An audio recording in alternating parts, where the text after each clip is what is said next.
Prest? Bai, orain bai? Bai? Arazo teknikoa moldatuta, bale. Bueno, orduan bai hasiera emango diogu maiatzeko udalbatzarrari.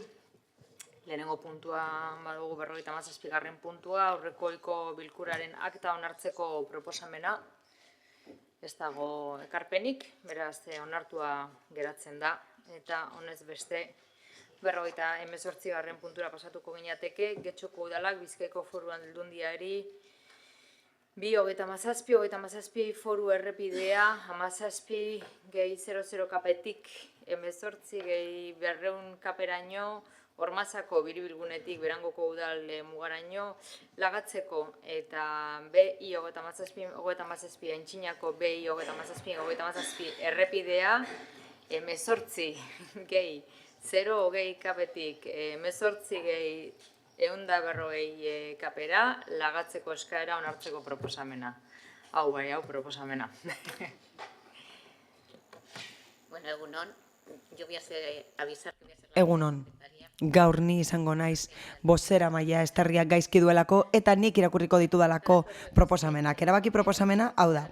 Lehenengoa Bizkaiko Foru Aldundiari 2/17 foru errepidea lagatzeko eskatzea. 17/000 kilometro puntutik 18/200 kilometro punturaino. Ormazako biribilgunetik Berangoko udal mugaraino eta 2/17 errepide zaharra lagatzea 18/020 kilometro puntutik 18/140 kilometro puntura. Espazioak identifikatzeko planoa espedientean dago. Bigarrena, alkate udalburuari ahalmena ematea lagapen akta sinatzeko eta hirugarrena eta azkena udal inventarioan jasotzea hala badagokio Bizkaiko Foru Aldundiak lehen aipatutako tarteak laga ondoren. Los tramos anteriormente indicados. Urkitza jauna. Bai, eskerrik asko, alkate Andrea. Bueno, hoy traemos a pleno una propuesta. Gaur, proposamen garrantzitsua ekartzen dugu hirigintza plangintzarako, esan den bezala, Bizkaiko Foru Aldundiari eskaera egin diogu lagapena behin betikoa izan dadin 2/17 errepideari dagokionez eta behar hori estrategikoa da tarte horiek sartzeko gure bide edo errepide sisteman eta gure premietara egokitzeko. Eta zertarako, gure helburua da jarduketa ahalmena irabastea eta ondo konektatzea errotatxun martiturri gunea eta horrela koherentzia emango diogu gure hiribilbeari. Horrez gain, horrela, azpiegiturak tokiko ikuspegitik garatzea bermatuko dugu hurbiltasunez eta eraginkortasunez. Horrez gain, lankidetza erakunde eredu eraginkorra da. Getxo ordenatuagoa, konektatuagoa eta etorkizunera bideratuagoa izango da. Mila esker. Beste norbaitek? Bai, Benito jauna. Sí, buenos días a todos. Bai, egunon guztioi. Eta eskerrik asko. Bueno, yo quiero intervenir para dar... Hitz egin nahi dut, azalpenak emateko eta gure jarrera azaltzeko ez dugulako alde bozkatuko. Izan ere, aurka bozkatuko dugu eta hori azaldu nahi dut. Urkitza jaunak emandako argudioak positivos, sino también compartidos. Baikorrak izateaz gain partekatuak dira, begibistakoa da alde egongo ginatekeela, errepidea lagatzearen alde egongo ginatekeela, hobeto kudeatzeko horrela errepidea. Eta horren barruan sar daiteke abiadura murriztea 30 km/h edo urbanizazio atseginagoa egitea bidegorrietan, espaloietan, zuaitzei dagokienez eta inguruko elementu guztiei dagokienez. Baina hori guztia gora behera, esan ez den arren, ezin dugu alde batera utzi, lagapen hau egiten dela APOa onartzeko eta inzuzen ere martiturri sektoreak garatzeko eta hirigintza plangintzako zinegotziak hori esan zuen eta begibistakoa da batzordean esan zuelako izan ere. Beraz, soberan dago esatea, baina ezaguna da gu ez gaudela proposamenaren alde, gu ez gaude martiturri sektorearen garapen ereduaren alde eta oro har ez gaude APOaren alde. Naiz eta hori onartu nahi den gu ez gaude ados. Proposatzen duenagatik eta ekarriko duen orogatik gu ez gaude ados. Eta martiturri sektoreari dagokionez espreski Andramariko sektore guztietan gertatzen den bezala, galduko da landa eremu asko, eta azkenengo urteotan tamalez utzi da hori narriatzen. Beraz, hitz egin dezakegu hori urbanizatuko dela eta zuhaitzak jarriko direla, baina ezin dugu ahaztu parean, badagoela gune bat, landa izaera duena, landa lurzoru asko dituena, eta narriatzen utzi dena azkenengo urte hauetan. Horrez gain, hirigintza sektore hau garatzeko, apoan, ezin dugu ahaztu, alegazioak jarri zituztela auzokideek eta Martiturri estratako etxebizitza guztiak antolamendutik kanpo egongo liratekeela orain, sartuta geratuko dira beste sektore batean, enpresa poligonoaren barruan geratuko dira, eta ikusiko dugu zertan geratzen den edo zer bilakatzen den hori. Baina batez ere ikusiko dugu nola geratzen diren etxebizitza horiek behin sektorea, Martiturriko sektorea garatuta. Hor barruan sartuko direlako etxebizitza horiek guztiak eta horregatik hain zuzen ere, esandakoagatik ezin dugu alde bozkatu eta ezin dugu horrelako proposamenik babestu, baldin eta justifikatuta badaude horrelako argudioekin eta motibatuta badaude apoa behin betiko onartzeko. Etorkizuneko Getxoko apoaren aldez gaudelako, mi esker. Eskerrik asko, beste norbaitek? Andrade jauna? Sí, gracias. Bai, eskerrik asko alkate anderea eta egunon guztioi. Elkarrekin Podemosek esandakoa ez bezala gogorarazi behar da, osoko bilkurak honetzitako apoa auzokideena dela eta Martiturriko arloan auzokideen 80% baino gehiagoko onartu zuela poligonoa garatzea eta eraikiko denaren alde agertu zirela. Bide bat garatuko da, esan den bezala, eta etxebizitza horien alde zeuden eta garapenaren alde daude. Beraz, ez dute ukatzen auzokideek eta inzuzen ere kasu honetan onetzita dago eta auzokideek onartu dute eta planean sartu da. Beraz, ez dut ulertzen zergatik bozkatzen duten aurka, naiz eta onuragarria izango den Getxostarrentzat. Ez dut ulertzen, eskerrik asko. González jauna? Sí, egunon, bueno. Egunon guztioi, labur. Creo que no es el punto más adecuado. Ez da punturik egokiena eztabaidan sartzeko Martiturri garatzeari buruz. Edo nola ere, bide hau gehituko da eta hori beharrezkoa da Martiturri garatzeko ulertzen dut, Elkarrekin Podemos aurka egotea, bai, ulertzen dut apoaren aurka egotea, baina ez dut ulertzen zergatik dauden aurka, abidea jarriko ditugulako enplegua sortzeko Getxon. Funtzean, necesitamos contar con él. Bide hau behar dugu, udal inventarioan sartu behar dugu bide hau, Martiturrirako eta errotatzu poligonorako zerbideak berriro ere ordenatu behar direlako. Egia da, horrela aukera izango dugula, lasaitzeko trafikoa, berriro ere ordenatzeko bidegorriak, hor zaiak direlako, gune horretan justu komplikatuak direlako. Beraz, bide hau sartuko da, errepide tarte hori gehituko da, eta aurreko beste tarte bat sartuko da, Villaverderi dagokiona, eta hori guztiak garrantzitsua da. Errepideek hori eskatu digutelako, baina posible zen hori egitea onespenaren ostean. Beraz, nik uste dut, albiste ona dela, eta aldaketa osoa egotziko zaio Martiturriren garapenari, eta nik uste dut, bide guztiak ondo egotea, hau da, udal lurzoruan dauden bide guztiak inventarioan egotea ondo dagoela. Batzuk geratuko dira ziur kanpo, baina azpiegituretatik danak kudeatzean irustez garrantzitsua da, mi esker. Eskerrik asko, beraz, bozketara pasatuko gara, proposamenaren aldeko bozkak, Partido Popularra, PS Euskadiko Ezkerra eta Eusko Alderdi Jeltzalea. Kontrakoak, Elkarrekin Podemos eta abstentzioak, EH Bildu. Beraz, onartua geratzen da. Eta honez beste 59. puntura pasatuko ginateke.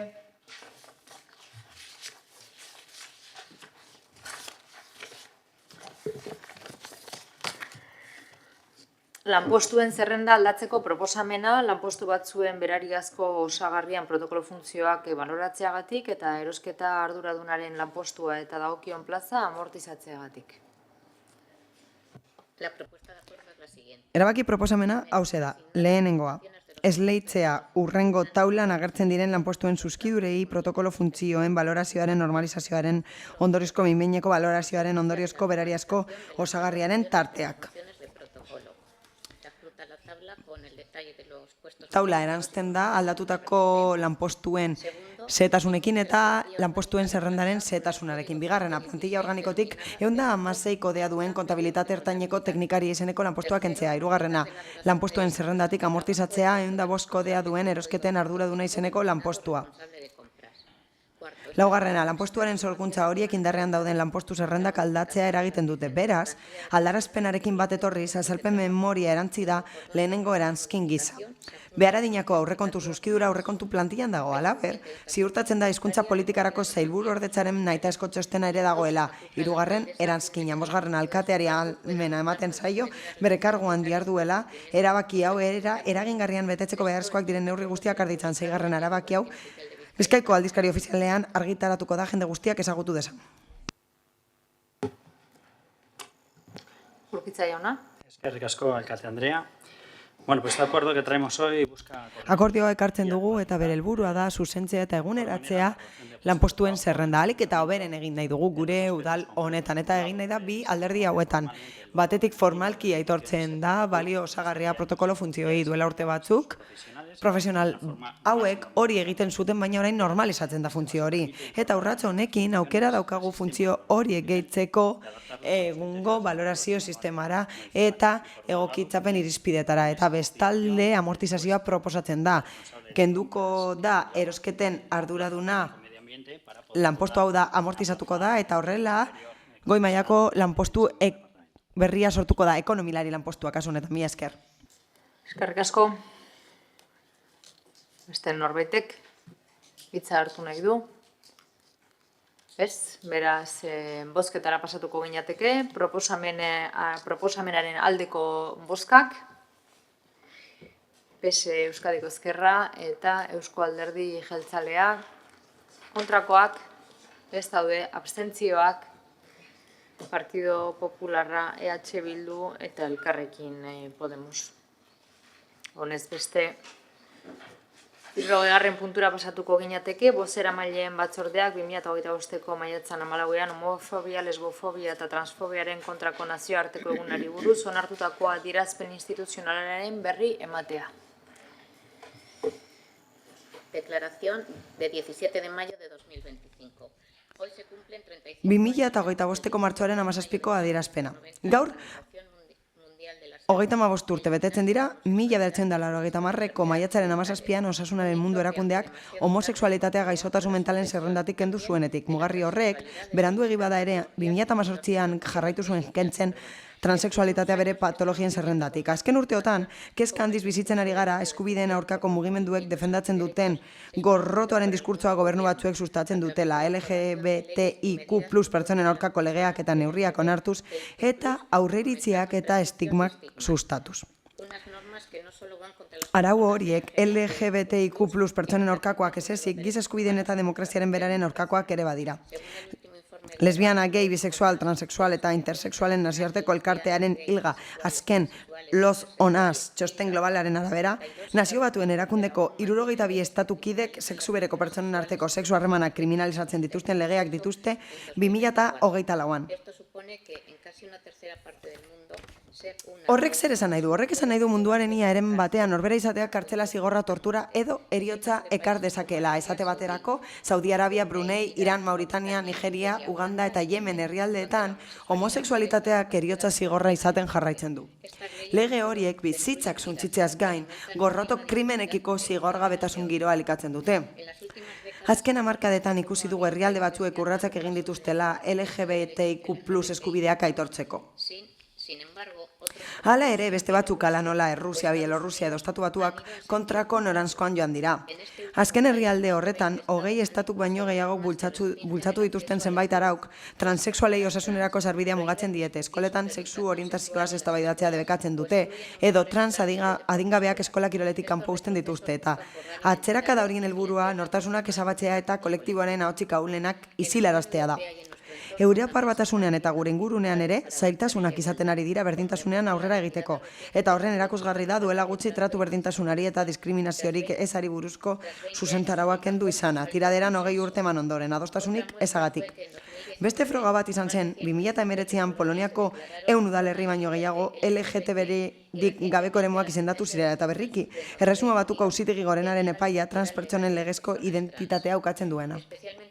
Bereziki kezkagarriak dira, Viktor Orbanek bultzatutako eta Hungariako parlamentuak onartutako legeak, Europako erakundei eta ordezkatzen dituen balio demokratikoei dakarkien erronkagatik. 2011an konstituzioa aldatu zuen ezkontza homosexuala debekatzeko. Ondoren, bikote horiek adoptatu alizatea debekatu zuen eta duela gutxi, legebiltzarrak zuzenketa bat onartu du Budapest Pridek bultzatutako LGBTIQ+ arrotasunaren martxa debekatzen duena. Euskadin, LGBTIQ+ eskubideen egoerak aurrerapen handi izan du azkenengo hamarkadetan. Hala eta guztiz ere, egoera nabarmen hobetu daiteke, zoritxarrez, azken asteotan, LGBTIQ+en aurkako erasofobikoak ikusi ditugu gure kaleetan, baita ordezkari politikoen aurkakoak ere. Horrela erakusten dute Euskadiko gorroto istiluei buruz Eusko Jaurlaritzako Segurtasun Sailak egindako txostenak, edo eraberean sareak eta LGBTIQ+ berdindu arreta zerbitzuak egindako txostenek non. LGBTIQ+ pertsonak baitira diskriminazioagatik salaketa gehien egiten dituen bigarren taldea. Horregatik, bidezko haserrearen adierazpenetatik harago, Getxoko udalak baieztatu nahi du LGBTIQ+ pertsonei harrera egiteko erakunde publikoa dela. LGBTIQ+ fobiarik gabeko eremuak izan eta izendatu nahi dugu.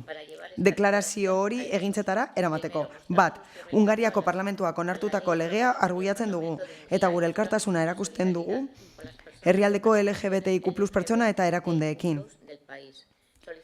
Bi, Espainiako gobernuari eskatzen diogu arditzala ahalik eta neurri gehien Europako erakundeen aurrean. Europar Batasun osoen giza eskubideak bermatzeko eta defenda dezala tratu berdintasunari eta diskriminaziorik ezari buruzko zuzentarauaren beharra. Hirugarrena. Eusko Jaurlaritzari eskatzen diogu LGBTIQ+ pertsonen errealitatea berdintasun politika publikoen agendan txertatzen jarrai dezala, tratu berdintasunari eta diskriminazioaren aurkako borrokari buruzko legea formalizatuz. Baita alik eta lasterren gara dezala ere genero identitateagatik ez baztertzeari eta transpertsonen eskubideak aitortzeari buruzko 4/2024 legea. Era berean, Eusko Jaurlaritzari eskatzen diogu lantalde bat sor dezala Eudelekin, Eusko Legebiltzarrarekin eta gizarte elkarteekin batera. 2023ko maiatzaren 4 eta 2025ko martxoaren 13an Eusko Legebiltzarrean onartutako ekimenen arabera. Laugarrena, Getxoko udalak konpromiso hauek hartzen ditu. Adierazpen batez, solidarizatzea eta gure udalen aurrean gaitzespen kontzentrazio bat deitzea, elkarteekin lankidetzan, ezagutzen den LGBTIQ+ fobiaren edozein salaketaren aurrean. Gure udalerrian LGBTIQ+ kolektiboarekiko edozein gorrotu adierazpenen aurrean bereziki sentikorrak izatea eta irmoki erantzutea. LGBTIQ+ pertsonen eskubideak babestea, haien ikusgarritasuna, laneratzea eta informazioa eta laguntza bultzatuz, pertsona horiek trantsizio prozesuetan dituzten zailtasunen aurrean. LGBTIQ+ politika integralak garatzea, LGBTIQ+ elkarteekin lankidetzen eta LGBTIQ+ pertsonen errealitateari buruzko sentsibilizazio kanpainak bultzatzea, batez ere maiatzaren 17 eta ekainaren 28 inguruan. Sobre todo en torno a los días 17 de mayo y 28 de junio. Gure administrazioetako langile guztiak prestatzea eta sentsibilizatzea LGBTIQ+ kolektiboari aplikatzen zaizkion legeak behar bezala bete daitezen.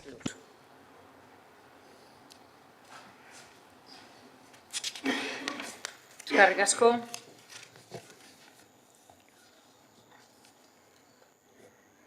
Hirurogeita batgarren puntura pasatuko gara.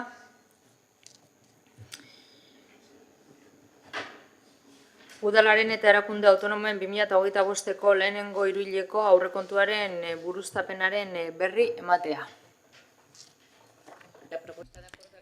Hauxe da erabaki proposamena. 2025ko lehenengo hiruhilekoari dagokion aurrekontu orokorraren exekuzio egoerak jakintzat ematea, zeinari buruzko dokumentazioa aipaturiko espedientean jasota dagoen. Norbaitek hitza? Ez? Beraz,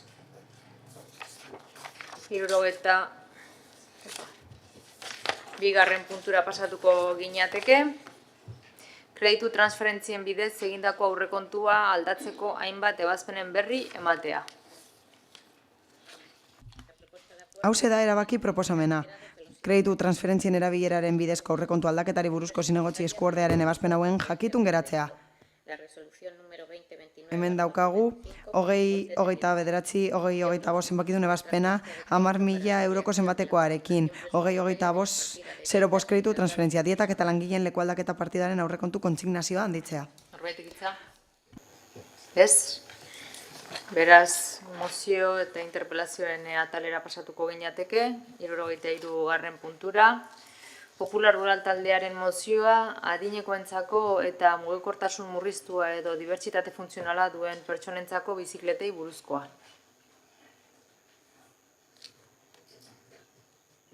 Zeinek, Elorza jauna?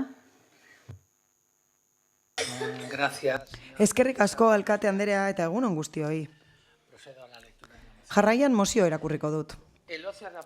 Aisialdi egokitu eta inklusiboa adinekoei dibertsitate funtzionala dutenei edota mugikortasun urrikoei zuzendutako udal zerbitzuen parte izan behar da. Zentzu horretan, gure udalak ahalegin handiagoa egin behar duela uste dugu eta horregatik gaur beste udalerri batzuetan dagoen proposamen bat ekarri dugu osoko bilkura honetara. Bizikletak adinekoentzat eta mugikortasun urria edo aniztasun funtzionala dutenentzat. Ideia, bizikleta egokituen doako zerbitzu bat da, aipatutako pertsonentzat integrazioa eta zahartze aktiboa sustatuko dituena. Gure udalerriko hainbat lekutatik ibilbideak diseinatuta eta taldeko aisialdi jarduerak barne hartuta, lanola bizita gidatuak edota kultura ibilbideak. Neurri horrekin aisialdi osasuntsua lortuko dugu eta nahi ez den bakardadea arintzea ere, baina batez ere gure udalerriko gizartean eta bizitzan integratzea. Ezin da izan, bidegorriak bakarrik ahalmen osoko pertsonek erabiltzea.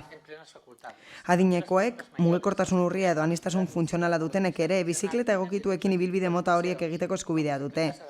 Bizikleta egokitu horiek, voluntarioek gidatutako trizikloak edota gurpil aulkiak garraiatzeko plataformadunak izan daitezke beste modelo posible batzuen artean. Azaldutako guztiagatik, Popular Udal taldeak honako erabaki proposamen hau aurkezten du lehenengoa. Dagokion arlotik aztertze adinekoentzat edo eta mugikortasun urria edo dibertsitate funtzionala dutenentzat egokitutako bizikleta zerbitzu bat sortzea, taldeko aisialdi programak dituena. Bigarrena eta azkena mozio honen berri ematea udal komunikabideetan. Municipales. Bueno, sí me gustaría iniciar mi intervención. Gustatuko litzaidake hastea esanez, Alderdi Popularrak defendatzen duela pertsona orok izatea eskubidean nahi duen bezala mugitzeko eta nahi duen lekura joateko eta botere publikoek ez esku hartzeko eta ez behartzeko modu zehatz batera eta leku zehatz batera mugitzeko. Orain, adinekoei buruz eta mugitzeko zailtasunak dituztenei buruz edo mugikortasun urria edo dibertsitate funtzionala dutenei buruz hitz egingo dugu. Zergatik kentzen diego eskubidea bidegorri ez gozatzeko? Bidegorrien sarea desberdin izan beharko litzateke, batzuetan bikoizten dira eta hirukoizten dira bideak eta ez dira konektatzen auzo desberdinak. Bidegorri batzuk instalatzen dira garajeen irteeretan eta horrek ez du zentzurik oro har, baina orain ez gara horretaz arituko. Helburua da denek erabiltzea bidegorriak. Zer egingo dugu adinekoek edo bestelako arazoak dituzten pertsonek erabiltzeko ez dugu ezer egin.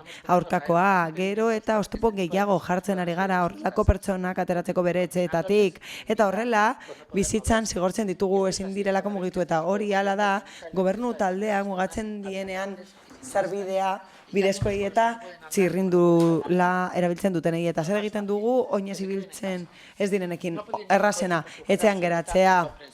Ezin dira autoz joan, autoari gerra egin diozuelako. Aparkalekuak mugatu dituzuelako eta zirkulazioa mugatu duzuelako eta horrez gain ez diegu aukerarik ematen hiri autobus bat ezarriz. Eta gaur mozioa ekartzen dugu zuek azter dezazuen eta testua oso argia da. Proposatzen dugu aisialdi egokitua eta inklusiboa. Bidegorrietatik ibilbideak egingo dituena auzo desberdinak bizitatzeko desastre hutsa den sareak albidetzen badu eta gainera horrela gidatutako kultura bizitak egingo dira.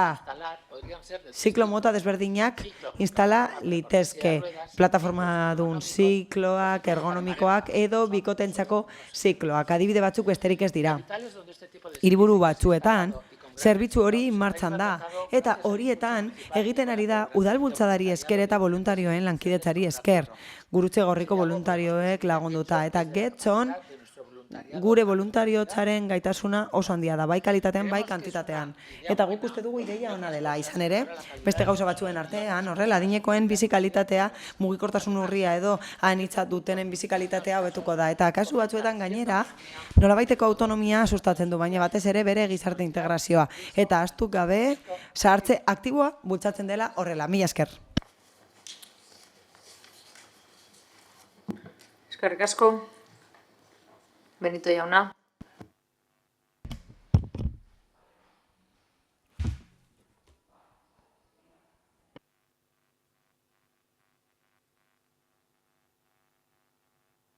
Sí, perdona. Bien, yo voy a empezar mi intervención. Bueno, lehenik eta en behin, lugar diciendo que me sorprende porque ya harrituta nago, bueno, es la tercera moción casi consecutiva. hause delako ia hirugarren mozioa jarraian Alderdi Popularrak bizikleten inguruan aurkeztu duena. Beraz, lehenik eta behin, zorionak Alderdi Popularrari, Teniendo el coche en su centro de izan ere, autoa oraindik proposamen politiken erdigunean mantentzen dute, baina behintzat bizikletaren alde egiten doaz pizkanaka.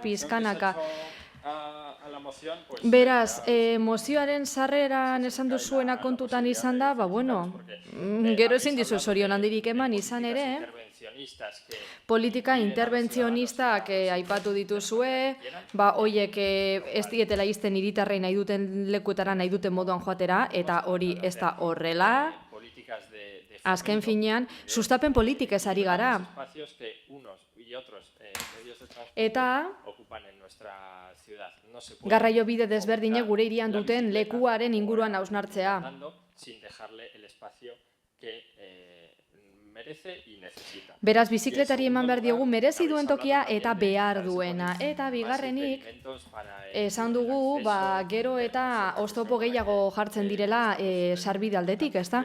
Baina gu horren kontra gaude azken finean arrazoi berberengatik. Sustapen politikak egin behar dira, Al sitio que quiera, pero norberak erabakitzeko nola iritsi nahi duen tokira, baina espazio eta aukerak orekatuz, garraio bide guztien artean. nuestro municipio cada vez con mayor frecuencia, por fortuna.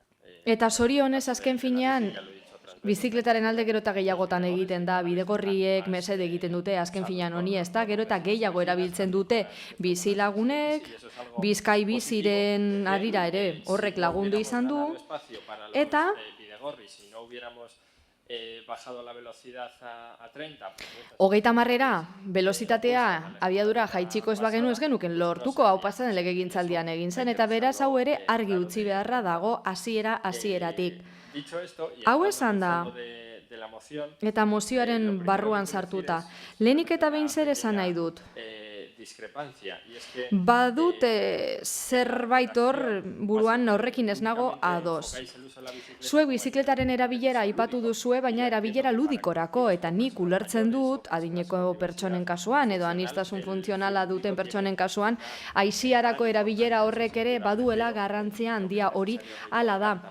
Baina uste du kontutan hartu behar dugula baita ere kolektibo hoientzat bizikleta ez dela hori bakarrik, baizik eta garraio bide bat, guztientzako garraio bide bat, adin guztietarako gainera. Hortik abiatuz,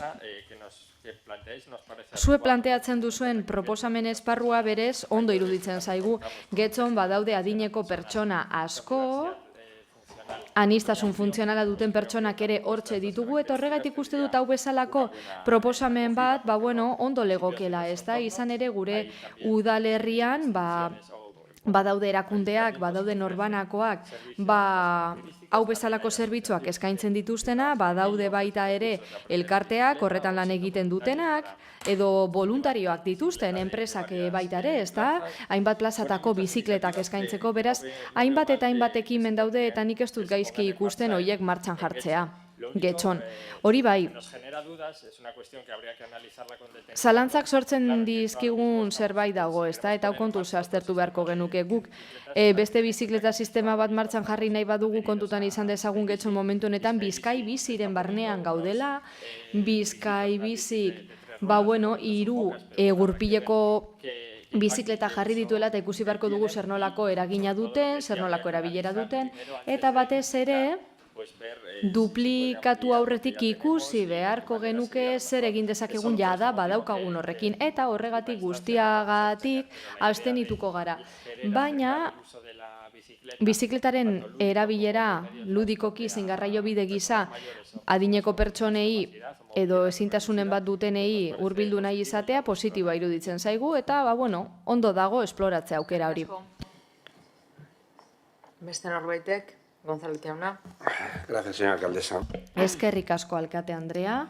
En Getxo ya contamos con modelo. Getxon jada badaukagu bizikleta publikoaren eredu bat, Bizkai Bizi, Bizkaiko Foru Aldundiarena dena, eta hasi da jada, honen inguruko soluzioa proposatzen, triziklo elektrikoak esate baterako, lagun funtzionamendu elektrikoa dute, regula daiteken abiadura, eta estabilitatea ere eskaintzen dute adin guztietako pertsonek kondizio fisiko guztietan erabili ahal izateko. Gainera, triziklo hauei esker, bestelako kargak garraia daitezke eta seguruagoa da, gainera mugikortasun urria duten pertsonentzat.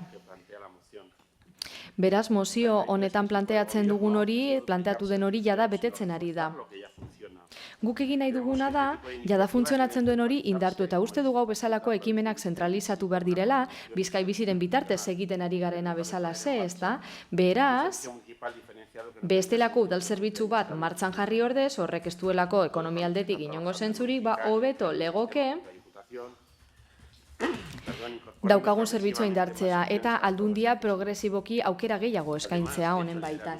Gainera, Getxo da Bizkai Biziren erabileraren buru, hainbat erabilera izan dituelako lehen urtean, eta 120 bizikleta eskaintzen dira Getxon baitan. Horrek esan nahi du herritarrek asko erabiltzen dutela zerbitzua eta baduela hasteko potentziala. Horregatik guztiagatik bat gatoz mozioarekin eta uste dugu modurik efiziente eta koherentea, zentzu honetan aurrera egiteko, lankidetza interinstituzionala dela aldundiarekin eta sistema errefortzatzea. Momentuz proiektua fase pilotuan dago eta ikusiko dugu gero erreplika daitekeen beharri izanen arabera. Beraz, abstenitu egingo gara. Eskerrik asko, beste norbaitek? Bildutik? Ez?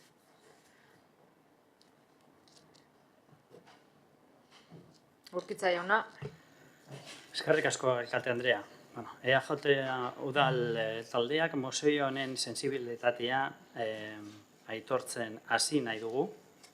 Bagatoz helburuarekin, mugitasuna irisgarria eta inklusiboa bultzatzen jarraitzea, berezeki adinekoentzat edo mugikortasun murrizta dutenentzat. Baina era berean, uste dugu bide hau ez dela hutsetik abiatzen, ez da gutxiagok ere. Getxon urteak daramatzugu lanean ikuspegi estrategikoarekin mugikortasun gizatiarrago, berdeago eta pertsona guztiei egokitauraren alde. Eta horrek gertaera dakartza, ez promesa. Un ejemplo, por ejemplo, adibide garbi bat daukagu. Urte honetako martxoaz geroztik Getxo da Bizkai Biziren udalerri pilotua. Triziklo elektriko egokitua martxan jartzeko bizikleta honek 3 gurpil ditu, pedaleo asistitua eta laguntza sistema konfiguratu dauka gainera. Bizkaia zubiaren inguruan erabil daiteke eta herritar guztiek erabil dezakete inongo aldez aurreko erreserba egin gabe. Beraz, ez da ideia bat errealitate bada eta martxan dago, eta ez edonon, martxan dago Getxon. Gu garelako, hori proban jartzen lehen udalerria. Eredu inklusibo hau, irisare guztian martxan jartzen lehenak. Beraz, pauso hau, Bizkai Biziren programaren barnean emandako pausuei gehitu zaie. Eta apirileko txosteneko datuei erreparatuz gero, 55.000 pertsona baino gehiago erabili dute. Apirilan 114.581 bidaia egin dira, ia 35.000 Getxon. Hau da, batez bestean egunean 6,3 aldiz erabili da bizikleta. Getxon 20% kontzentratu da, beran egin da gelalekuak, eta gero, Getxo barruko lekualdaketen 62% udalerri barruan egiten da. Beraz, ikusi dugu gure lekualdaketa ohiturak erabat aldatu direla. Horrez gain, bidegorri sarea daukagu gero eta handiagoa dena. Ia 20 kilometro baino gehiagoko bidegorriak jada martxan eta eskola bideak bezalako hezkuntza proiektuak ditugu martxan, hainbat ikastetxetan. Horregatik guztiagatik, mozioaren beraren funtsarekin ados bagaude ere abstenitu egingo gara. Eskatzen dena berez martxan dagoelako. Izan ere, eredu inklusibo hori jada probatzen ari gara gure udalerrian. Eta proposamen serio bat azken finean mugikortasun estrategia orokor batean barruan txertatu behar da eta ez modu independentean landu. Koordinazio teknikoarekin, jasangarritasun ekonomikoarekin eta erabiltzaientzako segurtasunarekin. Gogor lanean jarraituko dugu aldundiarekin eta aniztasun funtzionalen arloko erakundekin batera. Irisgarritasun arloan erreferente izaten jarraitzeko eta hainbat eta arinen irisgarritasun unibertsala lortzeko. Beraz, kontua ez da bizikleta gehiago jartzea. Aukera gehiago jartzea baizik eta pertsona guztien lekualdaketetarako. Eta horretan, Getxo gogorrari da. Eskerrik asko. Beste norbaitek, Elorzaia. Bai? Yo no sé si no me he explicado bien. Nik ez dakit ez dudan ondo azaldu edo zuek ez duzuen ulertu nahi. Lehenik eta behin Benito jauna, zu nirekin ados egongo zaren egunean, zorionduko nauzun egunean, kezkatuko naiz. La apuesta que han hecho ustedes del triciclo. Zuek egin duzuen apustua, trizikloaren aldekoa, egonkortasuna irabazteko da. Triziklo horrek ez du balio pedaleatu ezin duenarentzat edo gurpildun aulkian dagoenarentzat. Eta nik mozioan proposatzen dudana uste dut oso argi dagoela, Baina azalduko dut. Badaude pertsona batzuk ezin dutenak pedaleatu gurpildun aulkian daudenak eta ezin dutenak pedaleatu. Hau da, triziklo batean montatu arren gurpildun aulkian dagoenak ezin du pedaleatu.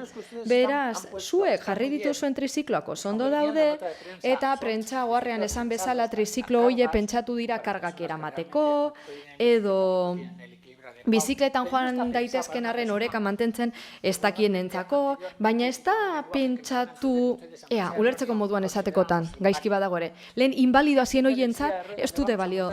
Beraz, ezin dugu pertsona bat triziklo batean jarri desan, ala joan bidegorrera bizikletan ibiltzera. Ez, hori ezin dugu egin. Hau pentsatuta dago, pedaleatu ezin duten pertsonentzat. Eta ez pedalea dezaketen pertsonentzako. Oso ondo dago zuen iniziatiba, trizikloen iniziatiba, oso ondo iruditzen zai, baina orain proposatzen duguna da, bestelako ideia bazue, gobernu taldei kopiatzen badio zue, ikusiko duzue, ez duela zer ikusirik zue jarri duzuen trizikloarekin, trizikloa oso ondo dago, baina guaratago goaz. Guk nahi duguna da, bidegorritik pedaleatea ezin duten pertsona joatea. Ez dakit orain ulertu duzuen. Horrela gordin esan da, eufemismorik gabe. Ez dakit argiago geratzen den. Berriro diot. Honek ez du zer ikusirik trizikloekin. Hau, ari gara, badaudela pertsona batzuk ezin dutena bizikletara bili. Ez da triziklo ere. Eta berriro diotzu sartu hemerotekan, eta ikusi hau existitzen dela Bartzelona, Hueskan, eta badaude klub batzuk hau egiten dutena, gainera, trabesiak egiten dituztenak, basobideetatik, honek ez du inongo zer ikusirik trizikloekin edo bidegorri zerbitzuarekin. Zuek datu eta zifra zoragarriak eman dituzuek Getxoren bizikleta erabileraren inguruan. Baina, galdetu, horietan guztietan, pedaleatu ezin duten zema pertsonek erabili dute bizikleta baten ere, ez dutelako pedaleatu. Beraz, guna iguna da bidegorrietatik joatea, pedaleatu ezin duten pertsonak. Argi geratu da, ezta? Bale, eskerrik asko. Eskerrik asko. Beste norbaitek? Ez, beraz, bozketara pasatuko ginateke. Mozioaren aldeko bozkak. Partido Popularra. Kontrakoak. Ez daude, abstentzioak. Elkarrekin Podemos, PSE, Euskadiko Ezkerra, Bildu eta Eusko Alderdi Jeltzalea. Honez beste, 74. puntura pasatu. Barkatu? Gure boskaren zergaitea salduko neko nuke. Ederto. Bale, Bilbao Andrea, zeurea hitza. Mozio honetan hasten ditugu gara, gaur egun Getxon 3 gurpileko bizikleta elektrikoen proiektu piloto bat garatzen ari delako, esan duzuen bezala, eta Bizkai Bizi zerbitzuaren bidez. Orduan gure ustez, antzeko udal ekimen berriak planteatu aurretik, zentzuzkoa da, proba pilotoen emaitzak ezagutu eta beraien eraginaren balorazioa egitea, eta orduan beste proiektu batzuk abiaraztea. Eskerrik asko. Eskerrik asko. Orain bai, 74. puntura pasatuko ginateke, Popular Udal Taldearen mozioa, plazak eta kaleak errotulatzeari buruzkoa. Zorria Lekerika jauna. Muchas gracias, señora alcaldesa. Eskerrik asko, alkate Andrea, eta egunon. En el Boletín Oficial del Estado, con fecha 2 de mayo de 2020, consta la resolución de 29 de abril de 2020ko maiatzaren 2ko estatuko aldizkari ofizialean jasota dago ebazpena 2020ko apirilaren 29koa honako ebazpena hau argitaratzen duena. Ebazpena 2020ko otsailaren 17koa Estatistikako Instituzio Nazionalaren lehendakaritzarena eta autonomia erkidegoetako eta tokiko lankidetzako zuzendaritza nagusiarena. municipal. El artículo 14.4 Udalerrolden kudeaketari buruzko jarraibideena. Ebazpen horren 14.4 artikuluan udalerriko errotulazioa aipatzen da. Eta esaten du aukeratutako izenak ondo ikusteko moduko errotuluan egon beharko duela. Kalearen hasieran eta amaieran jarrita. Eta gutxienez bidegurutze bakoitzaren izkinetako batean. Gomendatzen da bidearen hasieratzat hartzea erdigunetik edo biztanleria entitateko leku tipikoenetik hurbilen dagoen muturra edo sarbidea. Plazetan errotula eraikin nagusian eta horren sarbide nagusietan jarriko da. Hala ere ikus daiteke Getxon ez direla beti baldintza horiek betetzen, hainbat arrazoirengatik.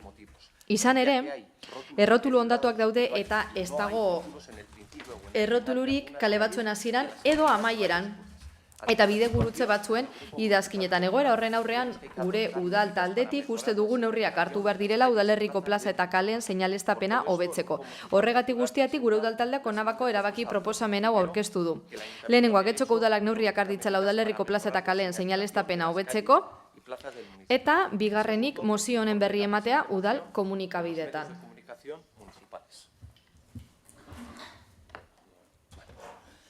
Aunque no sea excesivamente largo, entendemos que el texto de la Bueno, moción mozioaren testo luzeegia izen arren uste dugu oso argi daudela gauzak eta ez dela beharrezkoa gauza gehiago gehitzea. Mozioaren testoan adierazi bezala, apirilaren 29ko ebazpen horrek beste ebazpen bat argitaratzen du eta hau boletinan horrela jasota dago.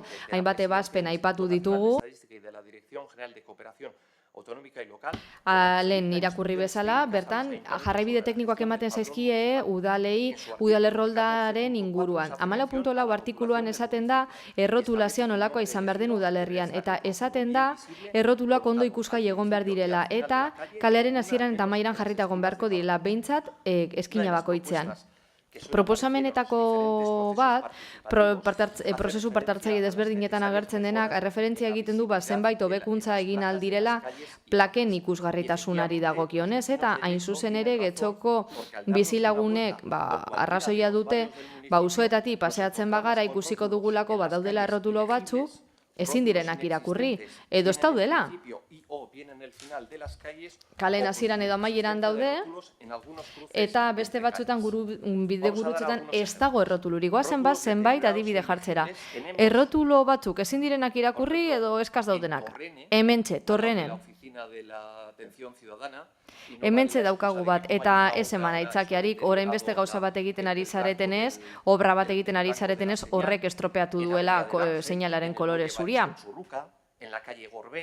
Gorbea, Txurruka, Gabriel Ramos Uranga, eta Avenida de Neguri. Hoietan guztietan daukagu arazo hori. Bestalde, plakak falta dira kale batzuen hasieran, esate baterako Amaioa, Iturillena, Cristobal Colón, Jata, Tiloak edo Urkijo. Horrez gain ez dago plakari kale batzuen amaieran, Handiko Etxea, Bendaño, Txoponetorbidea, Cervantes, Martiartu edo Maximo Agirre. Eta beste kasu batzuetan, Amestin esate baterako kale amaierako plaka ez da ondo ikusten. Hori bai, arazo hau, konpontzeko behintzat Aresti kalean, ondo legoke arbola estalatzea. Badakigu azken fina zein politika duzuen zuek horren inguruan. Bakarrik esaten duguna da plaka tokiz aldatzeko. Eta ez dago inongo errotulurik hainbat bidegurutzetan esate baterako Areneaz Peiparbiderekin, Avenida del Ángel eta Pagasarri, eta beste hainbat askotan. Hoiek adibide batzuk baino ez dira. Eta horregatik, gure udaltaldetik, ikusten dugu badagoela abandonu hori kalen errotulei dagokienez, eta udal gobernuak esan arren asko egiten dutela, jarraipena egiten dutela eta plakak momentuan aldatzen direla, uste dugu asko dagoela egiteko eta ezinbestekoa eta beharrezkoa dela hobekuntzak egitea gure kaleetako plaken ikusgaitasunan. Horregatik guztiagatik mozioa aurkeztu dugu eta eskatzen dizuegu aldeko botoa emateko. Eta gobernu taldeak mozioan esandakoa egitea eskatzen dugu. Eskerrik asko. Benito jauna. Sí, gracias, señora alcaldesa. Eskerrik asko, alkate Andrea. Bueno, aurreko osoko bilkuran esan nuen bezala, mozio batzuen aurka egitea ezinezkoa da. Gure kasuan, logikoena delako seinalizazioa hobetzea edo hien mantentze egoera hobetzea. Egia da mozioan ez dela esaten nola egin dezakegun hori, ulertzen dut hori azken finean, ineren ebazpena betez lortuko litzatekeela, eta hemen bai adierazi nahi dut, zoritzarrez, legearekin betetzeko ez genituzkeela mozioak aurkeztu beharko. Orokorrean ondo iruditzen zaigu neurriak hartzea seinalizazioa hobetzeko gure kale eta plazetan, baina hemen ez nator bat Alderdi Popularrarekin ez nuke esango Getxoko kaleen seinaletika hain txarto dagoenik edo horren besteko esku hartzea behar duenik hainbat arinen. Ez behintzat osoko bilkurara ekartzeko moduan. Hain zuzen ere, seinaletika berrian gastatzen jarri aurretik uste komenigarria litzatekeela analizi bat egitea.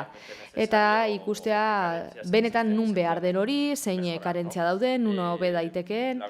Egia esan bezala, ez du uste arazo orokor edo graberi dagoenik kaleetan seinaletika hobetzeko, baina bai uste dugu falta direla beste seinaletika batzuk, irisgarritasuna hobetuko luketenak etxon eta interesgarria iruditzen zaigu, hori esan alizatea. Esate baterako, udal eraikinetan edo toki publikoetan jende asko goten bada, hortxe egin daiteke. Herritai arreta emateko bulegoak, korreos, emakumeen etxea, parketan, esate baterako. Horietan guztietan kaleei izena jarri baino gehiago, seinaletika mota hori bai, lagungarria izan daiteke. Seinaletikaren kasuan ere gero esan genuen, pasaden hilabetean, uste dut berrikusi beharko genukela ez daki seinaletika berez, baina kartelak edo seinalak, historia edo gure udalerriko fauna eta flora azaltzen duten kartelak. Hoiek vandalismoaren sede izaten dira, baina ikusi dugu hoiek aldatu beharko liratekela gehiagotan. Eta seinaletikaren kasuan berez zer esan, bai ikusi dugu seinale batzuen kasurako udal gobernuak, presaz jarduten duela hoiek hobetzeko. Eta argi eta garbi diot, bazken finean seinaletika jarri delako esate baterako gurutzontzitarako azaltzeko nola hartu behar duten metroa eta gero nola hartu behar duten metroa bueltan gurutzontzira joateko.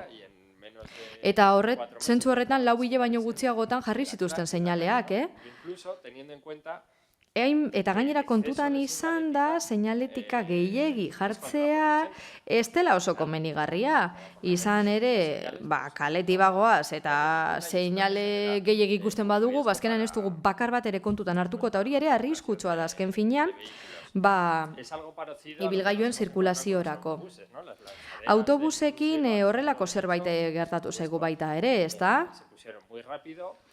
Oso azkar jarri ziren Getxon, seinaleak, gero Aizkorriko minibusarena komplikatua zen eta Getxo busare gehiago.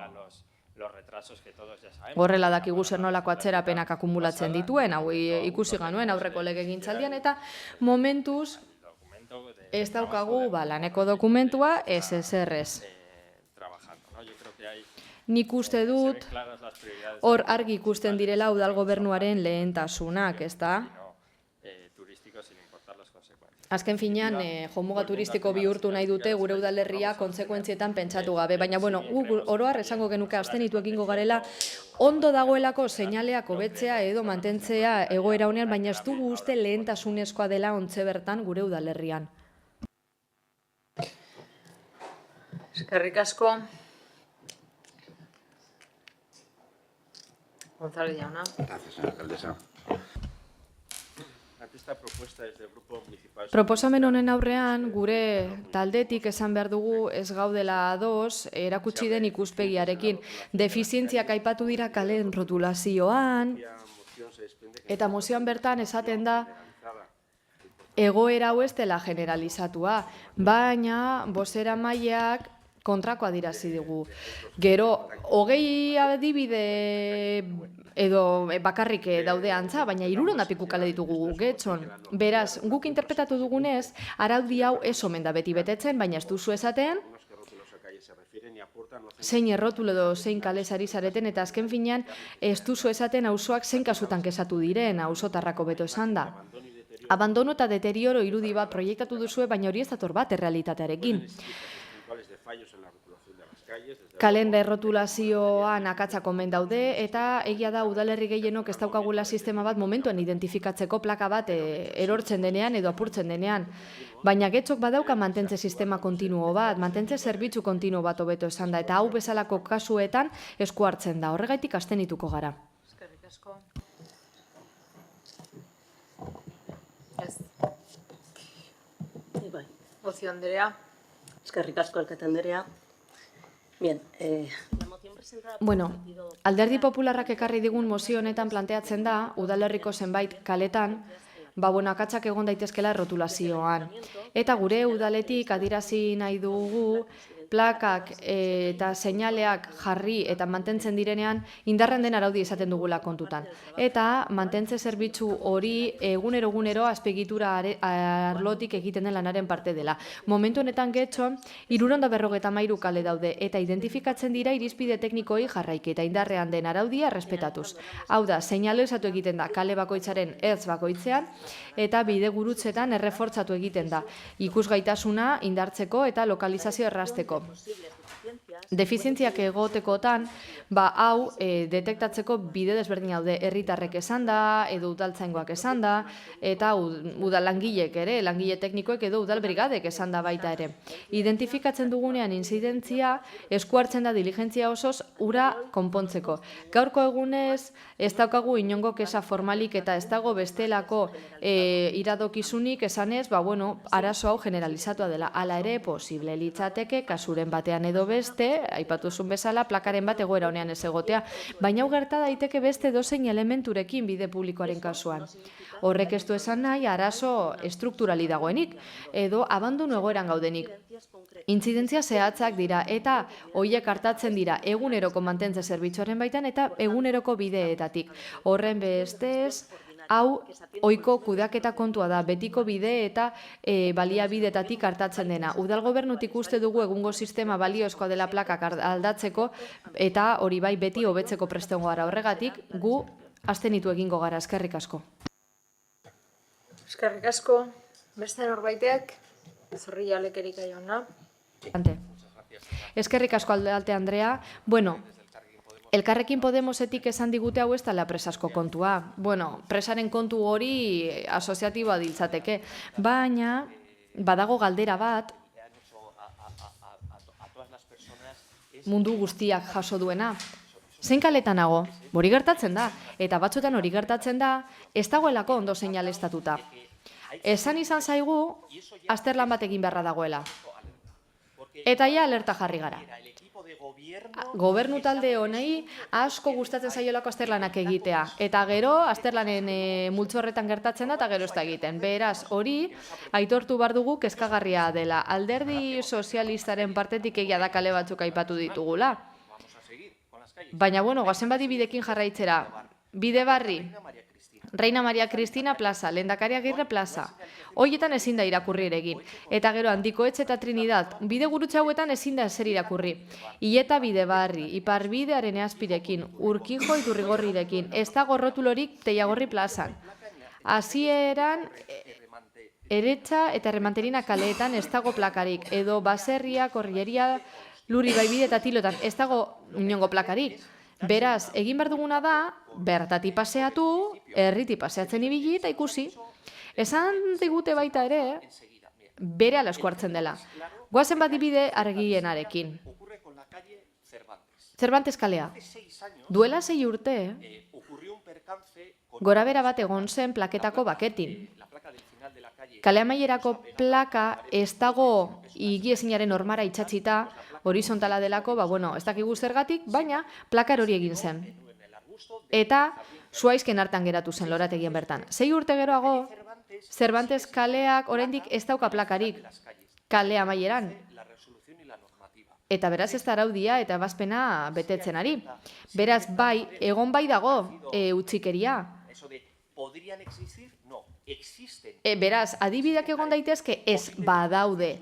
Defizientziak ez dira balizkoak erreala dira, hemen adibideak eman ditugu.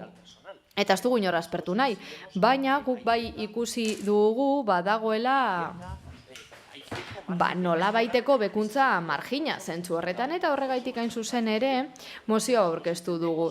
Guk ulertzen dugu plakak azken udalerriaren parte direla, eta hemen esan dugu, ez da Elkarrekin Podemosek ere esan du, beste seinalizazio mota batzuk ere badaude, eta guk ulertzen dugu, hau, erabat posible dela, eta hobetzeko margina egon badagoela, egin daitekeela, eta sistemarik onena, sistema magikoa oso simplea da.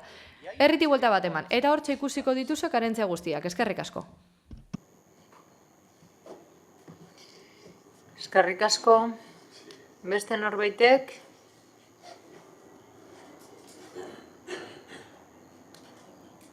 Ez? Bai, hartuko dut. Ozi Andrea? Bueno, una vez más... Beste behin, eskerrik asko, Alderdi Popularrari egindako esfortzoagatik eta erakutsitako dedikazioagatik, beraien ikerketa lan partikular hori eginda txernolako lana, baina hain zuzen ere, zema plaka dira, hori zeda esan duguna, 353 kale dira eta 1300 plakatik gora kale horietan. Beraz, hau ez da arazo strukturala, puntuala baizik, hobe daitekela, bai, baina hori zezaten aritu gara hain zuzen ere ez du, zentzuan dirik, mozio orokor batek hartzeak, eta plaka batzuk aipatzeak puntu batzuetan, toki batzuetan. Beraz, ez gara karentzia estruktural batez ari. Eskerrik asko. Bozketara pasatuko gara beraz. Mozioaren aldeko bozkak, Partido Popularrekoak. Kontrakoak, ez daude. Abstentzioak, Elkarrekin Podemos, EH Bildu, PS Euskadiko Ezkerra eta Eusko Alderdi Jeltzalea. Barañano jauna, zeure hitza. Bozka azalpena irakurri nahiko nuke. Kaleak ondo seinalaztuta edukitzea eta plakak egoera honean egotea zaindu beharrezko zerbait da. Ez dugu kontrakorik esaten, baina benetan, uste dugu oraintxe bertan Getxon badirela hau baino gauza dezente premiazkoak. Eskerrik asko. Eskerrik asko. Beste hurrengo puntura pasatuko gara beraz, 75. puntura EH Bildu taldearen mozioa, Metro Bilbaok egindako israeldar segurtasun enpresaren kontratazio publikoari buruzkoa. Rodríguez jauna. Bai, egunon. Metro Bilbaok Bizkaiko Garraio Patzuergoaren jabetzakoa den eta Bizkaiko Foru Aldundiak Eusko Jaurlaritzarekin batera finantzatzen duen izaera publikoko enpresak Metro Bilbaoren instalazioak eta material mugikorra zaintzeko zerbitzuaren lizitazioa eta kontratazio prozesua egin du. Zehazki, bigarren lotea, Lutzeana eta Plentziartekoa, BAT-SEC Aviation Security SL enpresari esleitu zaio. BAT-SEC Aviation Security SL segurtasun enpresa naziarteko IZTS-ren filiala da. 1982an sortu zen, Sinbet Israelgo Inteligentzia Zerbitzuko kideek eta Israelgo El airlinea nagusiko segurtasun arloko zuzendari horiek. Mundu osoaren begien aurrean, Israel genozidio bat egiten ari da Palestinar herriaren aurka. Hilabeteak aurrera doaz eta Israelek zuzenean ereldako Palestinarren kopurua 50.000 heldu da, 54.000 dagoeneko. Kontuan izan gabe, gozeteak, gaixotasunek, osasun arreta faltak eta barrek eragindako hildakoak. Israel, Palestinako azpiegitura eta zerbitzu oro suntsitzen ari da. Etxe bizitzak, eskolak eta ospitaleak barne. Eta azken egunotan irakurri ahal izan dugu, ofentsiba berri bat prestatzen ari dela. Honen aurrean, Palestinar herritarrek euren lurra ustera behartuak izaten ari dira. Ezein leku segurua ez den arren. Erasoaldi bazati hau hasieratik izan zen onartezina, baina inoiz ikusi ez dugun sarraski mailara heldu da aspaldi, eta honekin bukatzeko asmorik ez da horre ikusten. Euskal Herriak ezin du inpartziala izan, eta are gutxiago genozidio bat egiten ari den herrialde baten alde lerrokatu edo tradozi motako harreman izain. Uste dugu Euskal Erakundeek jarrera irmoa izan behar dutela Israel herri palestinarren aurka egiten ari den genozidaren aurka. Onartezina da kontrolean, errepresioan eta eskubideen urraketan oinarritutako segurtasun teknikak gure lurraldera ekarri nahi dituzten enpresak diru publikoarekin kontratatzea eta finantzatzea. Onartezina da teknika horiek diseinatu zituztenak eta gaur egun Palestinako lurraldean oraindik aplikatzen dituztenak gure lurraldeko espazio publikoan segurtasuna zaintzen dutenak izatea. Palestinako herriaren aurkako genozidio egoeraren aurrean beharrezkoa da izaera politiko eta instituzionaleko neurriak hartzea. Israelek nazioarteko legezkotasuna eta ordena nazioarteko erakundeek eta hien ordezkariak errespeta ditzan. Metro Bilbao hartuko duen Israelgo enpresa honek metro ibilbidean gauden, Uribe kostako herrietan emango du zerbitzua, zehazki Lutxanatik Plentziar arteko herrietan. Horregatik gure herrian izango duen presentziagatik honako mozio proposamena aurkezten dugu udal batza honetan. Getxoko udalak Bizkaiko Foru Aldundiari, Bizkaiko Garraio Partzuergoari eta Eusko Jaurlaritzari eskatzen dio. Getxoko udalak Palestinar herriari elkartasuna adierazten dio eta Palestinarren aurkako indarkeria eta genozidioa berehala eten dadin eskatzen du. Metro Bilbaori eta gainerako erakunde publikoei proposamen honetan jasotako balioak helarazteko eta ondorioz ISEK Aviación Security Social Limitada enpresarekin duten kontratua harremana etetzeko.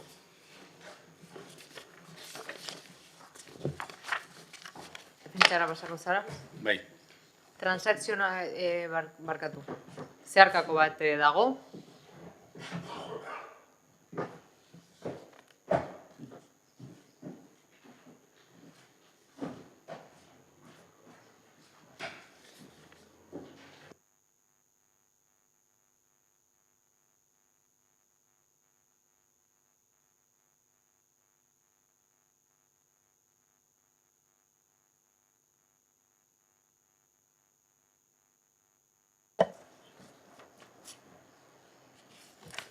Vale.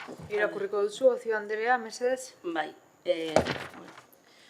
Euskal Herria Bildu talde politiko aurkeztutako mozioan jasotako alderdi orokorrak kontuan hartuta eta Metro Bilbao, Israeleko segurtasun enpresa bati eginiko kontratazio publikoari dagokionez, Eusko Alderdi Jeltzaleak eta Euskadiko Alderdi Sozialistak honako zuzenketa transakzionala hau proposatzen dute. Zuzenketa transakzional honen bidez, bigarren puntua kentzea eta lehenengoa mantentzea proposatzen dugu. Lehenengoa, Getxoko udalak Palestinar herriari elkartasuna adierazten dio eta Palestinarren aurkako indarkeria eta genozidioa berehala eten dadin eskatzen du. Bueno, ez dugun hortzen erabat eskasa iruditzen zaigulako eta hobe beste iritzi batzuk ez baitugu botatzen. Orduan pasako naz defentsara. Defentsara orduan. Bai. Rodríguez jauna. Mozio honek azalpen gutxi behar du, eta mozio honek ez du onartzen ezetzik ez eta abstentziorik ere. Orain, pleno honetan ari garen bitartean, ume bat hildute bomba zionistek Gazan.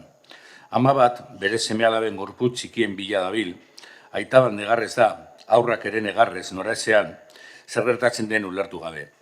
Pleno honetan aritzen garen bitartean, Israelgo gobernu genozidak sarraskia planifikatzen du. Gazaren hondakina behin eta berriro bombardatzen. Gazako herritarrei batera eta bestera joateko aginduak emanez ondoren bombardatzeko. Israelek saltzen dituen armak Gazan probatzen dira, errugabeen bizitzak akatzen dituzte, gorrotoa zabaldu eta landatzen dute. Gazatik iristen diren irudiek suntsipena, mina eta haserrea besterik ez dakarte. Israel herri baten sarraski planifikatua egiten ari da, estatu batu faxistenen laguntzarekin eta Europaren gelditasun eta kritikarinekin. Israelek gozea erabiltzen du sarraski arma gisa, ez dago alde handirik gazatar aur deselikatuen gorputzen eta nazien sarraski eremuetako irudien artean. Atzo naziak izan ziren eta gaur sionistak dira. Israel eta Estatu Batuak nazioarteko zuzenbidearen estandarrak berridazten ari dira zibil palestinarren odolarekin, eta Europa isilik dago. Indartsuenaren legea ezartzen ari da, ez dago balio duen eskubiderik bombak, odola, lapurretak aurren aurkako jazarpena daude. Gazarekin sufritzen dugu baina ez dira ahaztu behar Libano, Yemen, Cisjordania edo Siria, sionismoa hiltzen eta gorrotatzen den lekuak. Metro Bilbaok segurtasun enpresa bat kontratatu du, Israelgo inteligentzia zerbitzuek sortutako enpresa baten filiala. Agian, intifadan pentsatu zuten berberek pentsatu zuten ideia ona zela 12 urteko aurrei besoak haustea. Diruarekin elikatzen eta gure dirua ezin da joan sarraskia eta genozidioa ordaintzera. Espainiako atzerriko ministroak, Espainiako presidenteak Europako Israelekin duen hitzarmena etetea eskatu dute. Armen embargoa eskatu du. Guk hemen urrats bat eman dezakegu. Genozidio baten aurrean hitzak ez dira nahikoak, ekintzak behar dira. Genozidio baten aurrean, zaraketa hitzak, hitz hutsak dira, ustelak, odol eta malkoez zikindutako hitzak. Duintasunak, gizatasunak, soilik bozka bat albideatzen dute mozio honen aurrean. Bai Israel kondenatzeari, bai genozidio sionistaren kontrako edozein neurriari, bai Israelgo enpresen kontrako boikotari, eta bai Palestinako askatasunari. Eskerrik asko. Beste norbaitek? Benito jauna. Sí, gracias, señora alcaldesa. Eskerrik asko alkate anderea, lehenik eta behin, eskerrak eman nahi dizkiote Bilduri berriro ere aurkezteagatik mozio bat Palestinako egoeraren inguruan. Mezu argi bat dago, nazioarteko erakundeek helarazten digutena gizarte hori ez utzi Palestinari buruz hitz egiteari.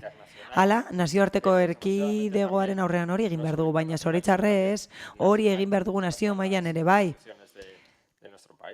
Espainiako erakundeen aurrean eta Euskadiko erakundeen aurrean hori egin behar dugu ere bai. Inpasible jarrera daukate, hau da, genozidioaren aurrean Israelgo estatu sionistak egiten duen sarraskiaren aurrean ez dute zer egiten.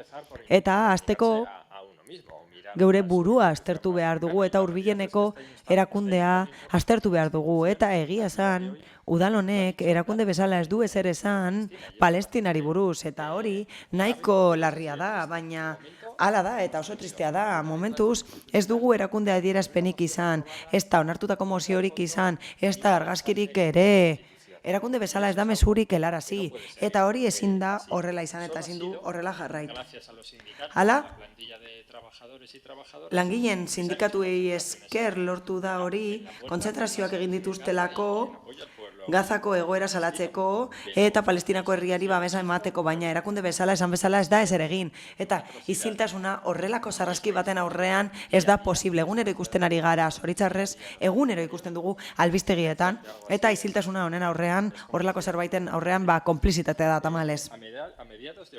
Urriaren erdialdean, Hamasen erasoaren ostean eta inbazio militarraren ostean, astebete beranduago guk bozeramaien batzordea deitzeko eskatu genuen eta esen deialdirik egin. Esan ziguten, mozio bat aurkeztu genuela gai berberarekin eta hortaz ez zela beharrezkoa bozeramaien batzorde hori deitzea. Beste batzuetan eztabaidatu dugun bezala mozioa erregistratu zen ezelako erantzun astebeteko epean deialdi horri edo deialdi eskaera horri. 3 mozio eztabaidatu ditugu Palestinari buruz. Hau laugarrena da eta uneren batean udal honek zeo zer esan beharko du Palestinan bizitzen ari den egoerari buruz. Ezin dugu horrela jarraitu eta ezin dugu isilik jarraitu. Izan ere, Getxoko gizarteak hori eskatzen du eta eskatu du jendetza manifestatu denean gure kaleetatik. Hala, gaur EH Bilduk dakarren mozioak adierazpen bat eskatzen du, baina horrez gain, harago doazen ekintzak eskatzen ditu, eta gure ustez hori beharrezkoa da. Eta ekintzak abiarazi behar dira boikotaren bidez, hain zuzen, bere ustez. Hala, boikota egin zaie Israelgo erakundei eta hori egiten hasi zen 2005an, duela hilabete batzuk, proposatu genuenean osoko bilkura areto honetan, zerbait egiteko horren inguruan eta aukerarik ez emateko Israelen ordezkariek parte hartzeko ekitaldietan xenofoboak ginela esan ziguten. Gaur egun, zorionez, Álvarez ministroak ere esaten du beharrezkoa dela kontratuak apurtzea Israelekin. Zoritxarrez, momentuz, hitzak besterik ez ditu esaten eta ez du ezer egin, baina kontzientziazioa gero handiagoa da. Eta ematen du, danok ikusten dugula ez dela nahikoa hitzekin. Soberan jakina da zer esaten duen kontratuen legeak,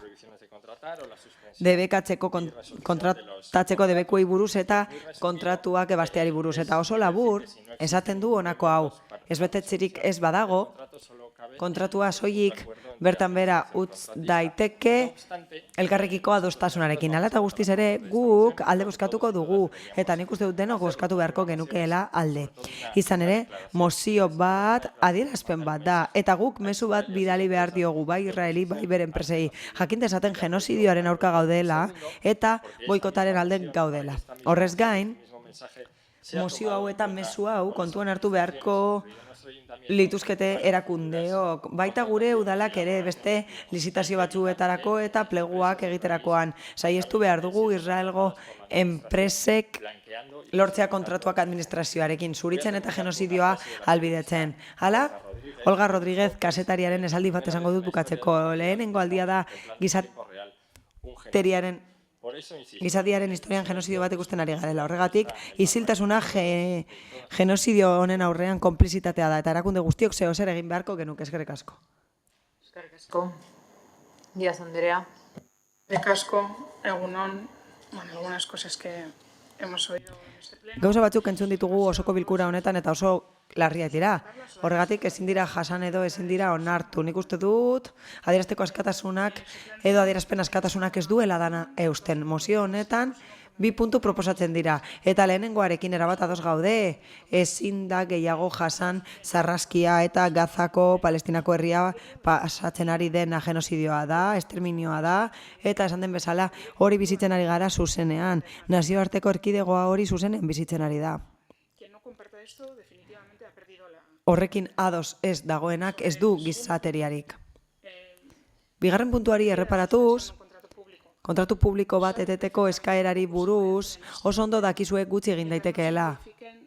Baldin eta ez bada kontratuen legea aldatzen. Eta hori goi mailako instantziek eskatu behar dute. Legeria oso argia da horri buruz. Eta hori sektore publikoko kontratuen legea jasotzen du. Bide batez, horrek Europako zuzentarau desberdinak barne hartzen ditu. Beraz, legeria finkatuta dago, indarrean dago, eta Europako exigentziak betetzen ditu kontratazioaren eremuan, eta legeria horrek artikuluetan sartzen du zein pertsona fizikok edo juridikok kontrata dezakete sektore publikoan, zein baldintza bete behar dituzte komunitate mailako enpresek eta komunitatekoak ez diren enpresek eta zeintzuk diren kontratatzeko debekoa jasota daudenak 71. artikuluan. Noiz kontrata daiteke enpresa batekin, noiz ezin da onartu enpresa bat lizitazio batera. Beraz, araututako egitateak dira eta sektore publikoa mugatu behar da arauetan esartzen den horretara, baldin eta lizitazio batez ari bagara. Eskatzen duzuena une honetan ezin da lortu. Kontuan hartuta egoera nola dagoen, legeriari dagokionez ezin da egin, esan bezala ez da posible. Hori egitea prebarikatzea da eta badakizue. Eta hori ez da ebasten izunekin. Izunekin ezin da hori ebatzi. Gure jarrera ez da impasiblea esan den bezala. Lotxagarria da hori esatea. Kanpo politika, estatu politika bat da, eta horregatik, Espainiako gobernuari dagokio definitzea eta edatzea. Eta diputatuen kongresuari dagokio eztabaidatzea gai horiei buruz, konponbideak bilatzea, egiten ari diren bezala. Eta horrek ez du esan nahi, gizarte osoak mobilizatu behar ez duenik gaitzesteko eta eskatzeko okupazioa eteteko eta muturreko indarkeria amaitzeko. Gazati asko erailduta hiltzen ari direlako. Konfiantza daukagu Espainiako gobernuarekiko, naiz eta egoera oso zaila den. Europako egoera oso zehatza da, baina ez du etzi Espainiako gobernuak eta gogorrena izan da Europan Israelgo araubide genosidarekin. Lehenengo momentutik Hamasen erasoa gaitzetsi du eta baitutako pertsonak askatzeko eskatu du eta beti eskatu dio Israeli nazioarteko zuzenbidea errespetatzeko eta sueten eskatu du hasieratik. Eta laguntza humanitarioa sartzeko eskatu du. UNRWAri babesa eman dio unerik zaienetan, lagundu du 56 milioi euro baino gehiago emanez eta laguntza humanitarioa emanez, kooperaziorako Espainiako agentziaren bidez eta Palestinari zuzendutako laguntza hirukoiztu da, zuzkidura handituz eta Espainiako gobernuak Palestinako estatua aitortu du eta konponbide politiko eskatu du nazio artean. Bi estatu sort daitezen eta elkarrekin bizi daitezen eta Espainiako gobernua elkartu da Palestinako gobernuarekin eta 23tik eskatzen ari da nazioarteko konferentzia bat bakearen inguruan, bi estatuen konponbidea esartzeko. Eta horren guztiaren ondorioz, ekainean New Yorken bake konferentzia bat ospatuko da nazio batuen erakundeak deituta eta Europan Espainiako gobernua abangoardian egon da konponbideak bilatzeko, suetena lortzeko, etengabeko suetena lortzeko eta posizio komuna lortu du 27 estatukideen artean eta hori oso zaila da. Nazioarteko zigor gorteari babesa eman diogun Netanyahuren atxiloketa egiteko eta 5 milioi euro baino gehiago eman ditu Espainiak eta eskatu du Israelek aginduak betetzeko, nazioarteko justizia auzitegiaren aginduak betetzeko eta Hego Afrikaren aginduarekin bat egin du duela 2 aste, gobernuko presidenteak parte hartu du gonbidatu bezala Arabiako Estatuen Ligan eta gainera dei bat egin du Israeli presio gehiago egiteko eta katastrofea geldiarazteko eta horrez gain beste gauza asko egin ditu Espainiako gobernuak denok dakigun bezala gonbidatzen ditu estatu guztiak bat egin dezaten proposamenarekin. Espreski eskatu du indarkeria eteteko eta argi eta garbi esan du ondo dakigula nortzuk diren biktimak eta nortzuk diren berdugoak. Jasan ezina delako biktimen kopurua eta bidegabea den gerra hau amaitu nahi dugulako, baina getxotik zer egin dezakegu, besterik gabe gizarte zibila mugiarazten lagun dezakegu, Gernika Palestina bezalase. 31an Moyua plazan manifestaldi bat egingo da, begirune pertsonalde eta ongi etorri errefusiatuak elkarteek parte hartuko duten horretan. Mila esker.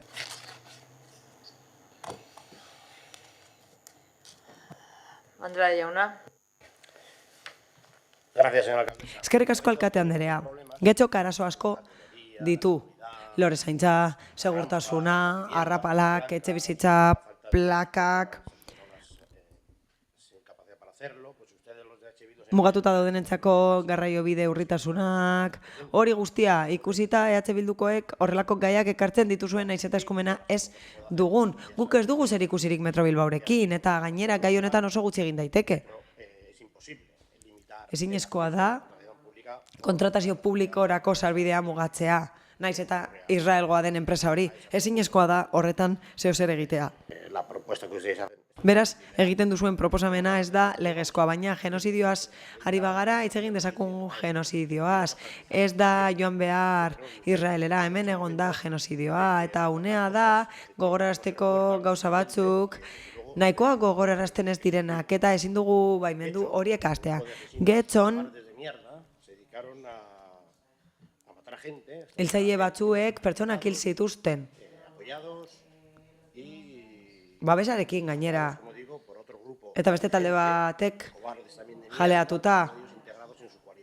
Kobarde batzuk ziren eta horietako asko zuen koalizioan zeudeten eta hortaz pertsona hauek orain genozidioaz ari dira, baina lehenik eta behin autoa hausnarketa bat egin beharko lukete izan ere Getxon kobarde madarikatu horiek sistematikoki kendu dituzte erditik, haiek bezala pentsatzen ez zituztenak eta Jose Ramon Moral González, polizia inspektorea, Javier de Ibarra, Luis Carlos Calcedo Ron, Luciano Matacorral, Andrés Silveiro Martín, erailitako Guardia Zibilak,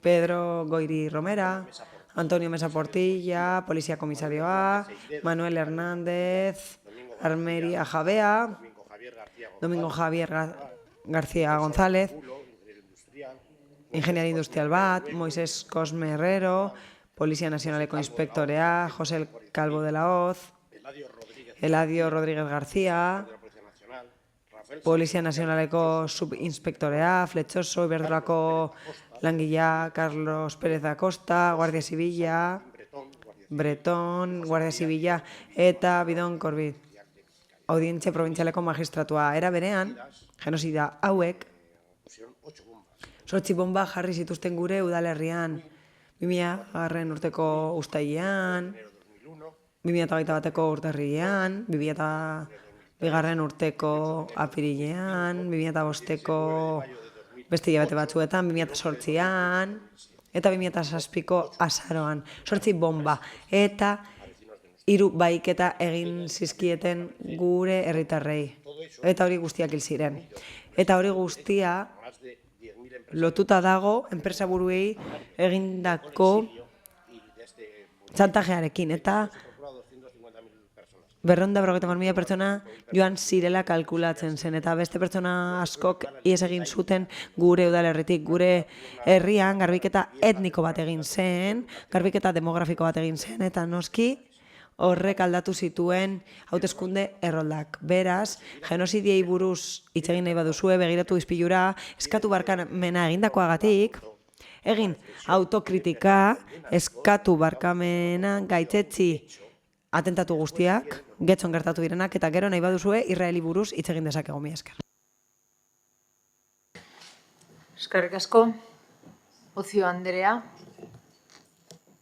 Bai, eskerrik asko alkate andrea. Bueno, lo primero que queremos dejar claro... Lehenik eta behin, argi utzi nahi dugu Palestinako herriaren sufrimenduak nabarmen eragiten digula. Ez dugu ezer egin gabe geratu nahi. Gazan gertatzen dena onartezina da, eta gainera etengabe urratzen ari da nazioarteko zuzenbidea. Eta bidegabea da, ezin da neutraltasunik eduki horren aurrean. Joan den astean, batzar nagusietan, Bizkaiko batzar nagusietan, gehiengoz onartu zen adierazpen argi bat. Solidaritatea erakusten ziona Palestinako herriari, eta berehala eteteko eskatzen zuena indarkeria. Posizionamendu berbera izan nahi izan dugu pleno honetan, eta hori ekarri nahi izan dugu serioa, arduratsua eta legezkotasunera egokitutako proposamen batekin. Zoritxarrez, EH Bilduk ez du onartu nahi izan gure proposamena. Berriro ere, erabilera politikoa egiten da, eta zilegi den salaketatik harago doa. Mozio honek jarrera politikoa ezezik jarduketa bat behartu nahi du ere bai, baina ez da legezkoa eta gainera ez da arduratsua erakunde bezala. EH Bilduk ondo daki, oso ondo daki, Metro Bilbaok eskubidea duela erakunde publiko bezala horrelako kontratuak egiteko, eta sektore publikoko kontratuen legea bete behar duela. Hala, izek enpresarekiko kontratua lege horren arabera eginda. Eta ez da kasurik ematen, aukera ematen duena kontratu hori ezeresteko, eta eskatzea legea behartzea izango litzateke, legezkatasunetik kanpo jarute izango litzateke, eta horrez gain gainera prebarikazio delitu bat egin genezake, eta hori badakizue, baina hala ere planteatzen duzu. Agian batzuentzat lege esparrua soilik delako garrantzitsua nahi duzuenean.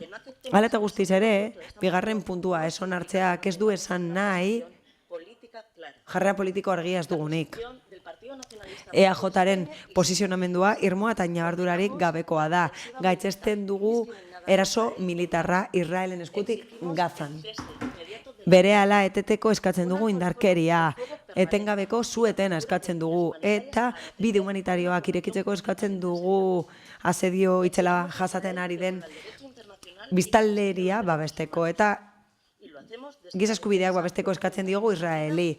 Erabat defendatuz bizitza, duintasuna eta bakea, bai Palestinako herriarentzat, bai Israelgo gizartearentzat. Baina horrez gain argi eta garbi esaten dugu honako hau. Kausa bat ez da defendatzen lege esparruaren aurkako neurriak ezarriz, ezin da giza eskubideen alde egin guk ezarritako arauak urratuz. Hau esan behar da argi eta garbi. Mozioa ez da Palestinari buruzkoa, baizik eta administrazio kontratu bati buruzkoa, eta hor ez dago lekurik propaganda politikorako. Joan gaitezen gauza garrantzitsuetara, eta ez osagarrietara. Garrantzitsuena da justizia eskatzea eta bakea eskatzea Palestinan. Osagarria da saiatzea instrumentalizatzen genozidio hau, zentzurik ez duen edo lekurik ez duen neurri bat ezartzeko, eta hori izan da gure zeharkako emendakinaren helburua. Erabilgarriak eta arduratsuak izatea, mi esker.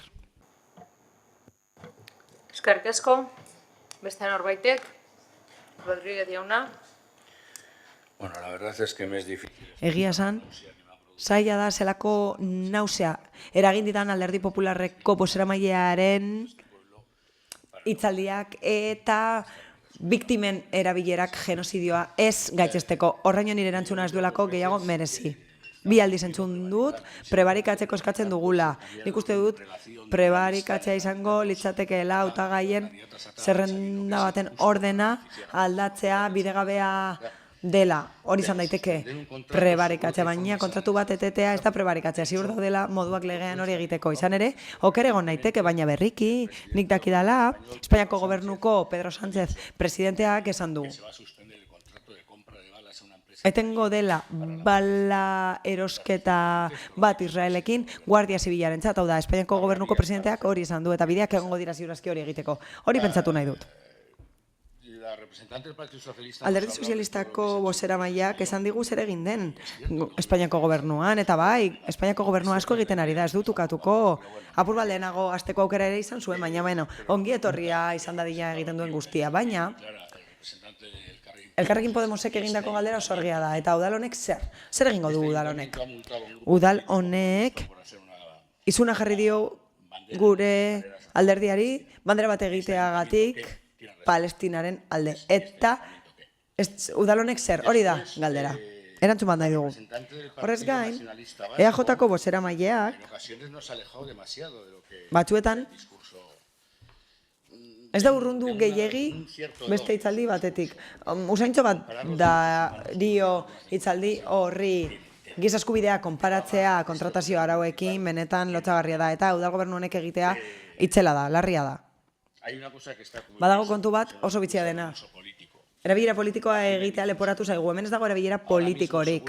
Oraintxe bertan, hitz egiten ari naizen bitartean ez dakit, baina ziur nago, bombaren bat erortzen ari dela eta norbait hiltzen ari dela Gazan. Hori oraintxe bertan gertatzen ari da Gazan, ziur nago. Eta hori ez da erabilera politikoa egitea, eta guretzat lotsagarria da.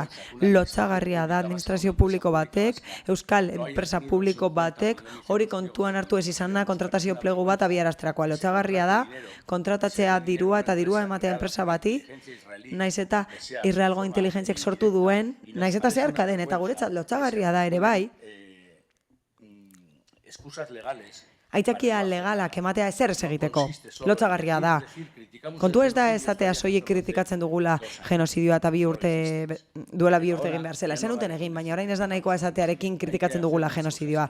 Beste zeo zer egin behar da, eta Israelgo enpresa baten aurka egin behar bada auzitegietan, egiten da, hori bezain sinplea da. Eskerrik asko, Benito jauna. Benito. Eskerrik asko alkate Andrea. Bueno, niri onargarria iruditzen zait Alderdi Popularraren interbentzioa. Zu ezara inoz memoria demokratiko erabiltzeko eta memoria demokratikoa hitz egiteko. Terrorismoaren inguruan sufritu duguna hitz egiteko zuek ezara inor. Gainera azken finean, zuk hitz egin beharko zenuke Palestinar genozidioaren inguruan daztu hori egin nahi, hori da mozioaren funtsa. Eta izandako lehenengo debatean izandako interbentzioa Palestinari buruzkoa aipatu beharko genuke. Zure interbentzioan esan zenuen Israelekin gaudela, Israelek irabazten nahi duzula eta Israel babesten duzula. Hori zen zure interbentzioa. Gaur ere errepikatu al zenuen. Baina oso inazeptablea izango litzateke. Lehenengo debatean ere esatea, beraz, zuk orain egin duzuna da, hori esan ezin zenuen ez. Batez erikusirik ez daukan zerbaiten inguruan egin duzu hitz egin, eta berri diotzu, zu ezara inor gai honen inguruan hitz egiteko erantzun bat ematearren. Ez da Mercedesen parkinen inguruan esateko ere. Hori lehenik eta behin. Neurriak hartu izan dira, bai, Espainiako gobernuaren partetik. Eta herrialde Europar askok ere gauza bera egin beharko lukete, baina egia da inok ez zuela zer esan herriasa izango zenik. Europako hainbat herrialdek ere, harreman apurtu dituzte Israelekin, eta Eta horitzen erraza izango, horrek ez du esan nahi impasible daudela, baina neurri gehiago hartu behar dira. Eta ez bakarrik kondenekin. Neurri konkretuak hartu behar dira. Izan ere, Kongresuko diputatu batek behin eta berriro salatu zuen Espainiak armamentua eman behar zuela Israeli eta egia esan zuela ikusi genuen, ezta? Ministerioa kontrate legal bat jarri zuen abian baita ere eta momentu honetan etenda dago, ez dago, kontratu ez dago abian. Beraz, neurri gehiago behar ditugu. Eta Osio Andereak esan bezala, EAJ-tik esan bezala goazen, garrantzitsuenera goazen neurriak abian jartzera, goazen kontratuak apurtzera, boikota egitera eta zehapenak eskatzera. Eskerrik asko. Díaz Anderea. Gracias. Yo pido responsabilidad. Nik erantzukizuna eskatzen dut hau bezalako kontu baten inguruan. Oso ondo legoke guztiak gai izatea, deklarazio bakarra eskatzeko guztio batera, indarkeria alde batera guztaren ordez, baina uste gaur ere pena izango dela ez delako posible izango. Bozeramaile batzarde bat egin genuen, eta, egia da bozeramaile batzar horretan, eztabaida zabalaren ostean, goazen margina guztien Alderdi Popularrera, gaur ikusi duguna, benetan, lotxagarria delako. EH Bildu zein Podemosek ez zuten ikusi nahi izan, ez zuten onartu nahi izan, gobernu taldearen proposamena, genozidioa kondenatzekoa, eta gainera ez zuten Hamasen erasoa kondenatzeko erabaki hartu nezta ere. Testuan agertzen ziren kondena, Hamasen etaketara baita ere, eta gero bestalde esan behar dugu instrumentalizatzen ari garela. Hori hor guztien du bakoitzak hausnarketa egin dezan. Beraz, EH Bilduk esan du genozidioaren aurkako mobilizazioa jarri behar dela abian. Baina, EH Bilduk bestalde isun bat, santzio bat aipatute, ni dakidala ez dago ezer. 2 pertsonaren aurkako isuna dago martxan. 2 pertsonak egin dutena zera da. Eta ados egon gaitezke asmoarekin, baina hemen eta beste hainbat lekutan espazio publiko okupatzera goazenien baimena askatzen da. Beraz, zer esan behar dugu instituzio publiko batetik? Bakoitza nahi duen egin behar duela inongo baimenik eskatu gabe? Baimena eskatuta, ez litzateke hau gertatuko eta instrumentalizaziorik ez legoke egongo. Eskerrik asko. Beste norbaitek? Andrade jauna. Gracias, señora alcaldesa. Me hace mucha gracia. Eskerrik asko, alkate Andrea. Ni ez omen naiz inor terrorismoaz hitz egiteko. Hainbat lagun erailak izan dira, nire kasuan, baina ez omen naiz inoz. Eta Guardia Zibil asko, Polizia Nazional asko, beraiei zor diet bizitza. Eta guk egindako genozidio eta exterminio handia begetxotik egin zena ere aipatu behar da. Alderdi Sozialistak esan du, esaiola ondo iruditzen, nire interbentzioa. Eta zuek EH Bildutik, zuek talde terrorista genozidio horretan babesten zarete. Eta nik berriro diot ez dudala babestuko beldurti asesino batzuk egindakoa, Andrade jauna. Ez, hemen gauza da,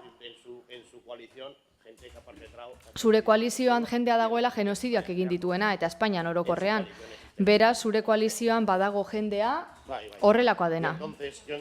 Eta nik ulertzen dut EH Bilduk zer defendatzen duen. Badakite zer izan diren, zer diren, eta ez dute inoiz barkamenik eskatu, eta Alderdi Sozialistaren babesa izan dute, saiatzen dira dena zuritzen, baina badakite zer diren, eta oraindik ez dute barkamenik eskatu egin duten guztiagatik. Ez Getxon, ez Espainian, ez Inun. Zuek egin duzuen bezala koalizioko kideek exterminio masibo bat egin duzue gure herrian, hainbat atentatu, hainbat hildako, hainbat enpresaria erail, zerga revoluzionarioaren bitartez gainera. EH Bildu momentu bakar batean ez du babestu zu esaten ari zarena. Eta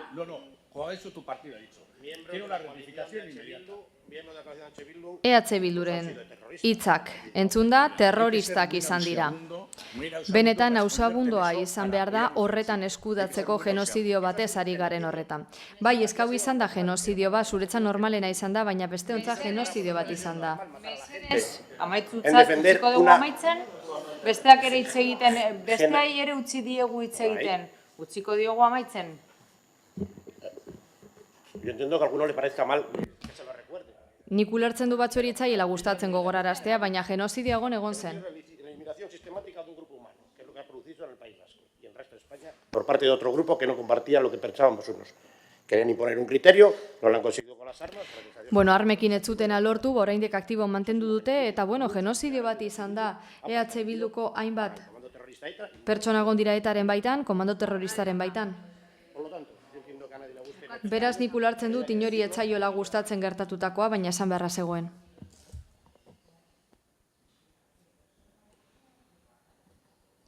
Beste norbaitek?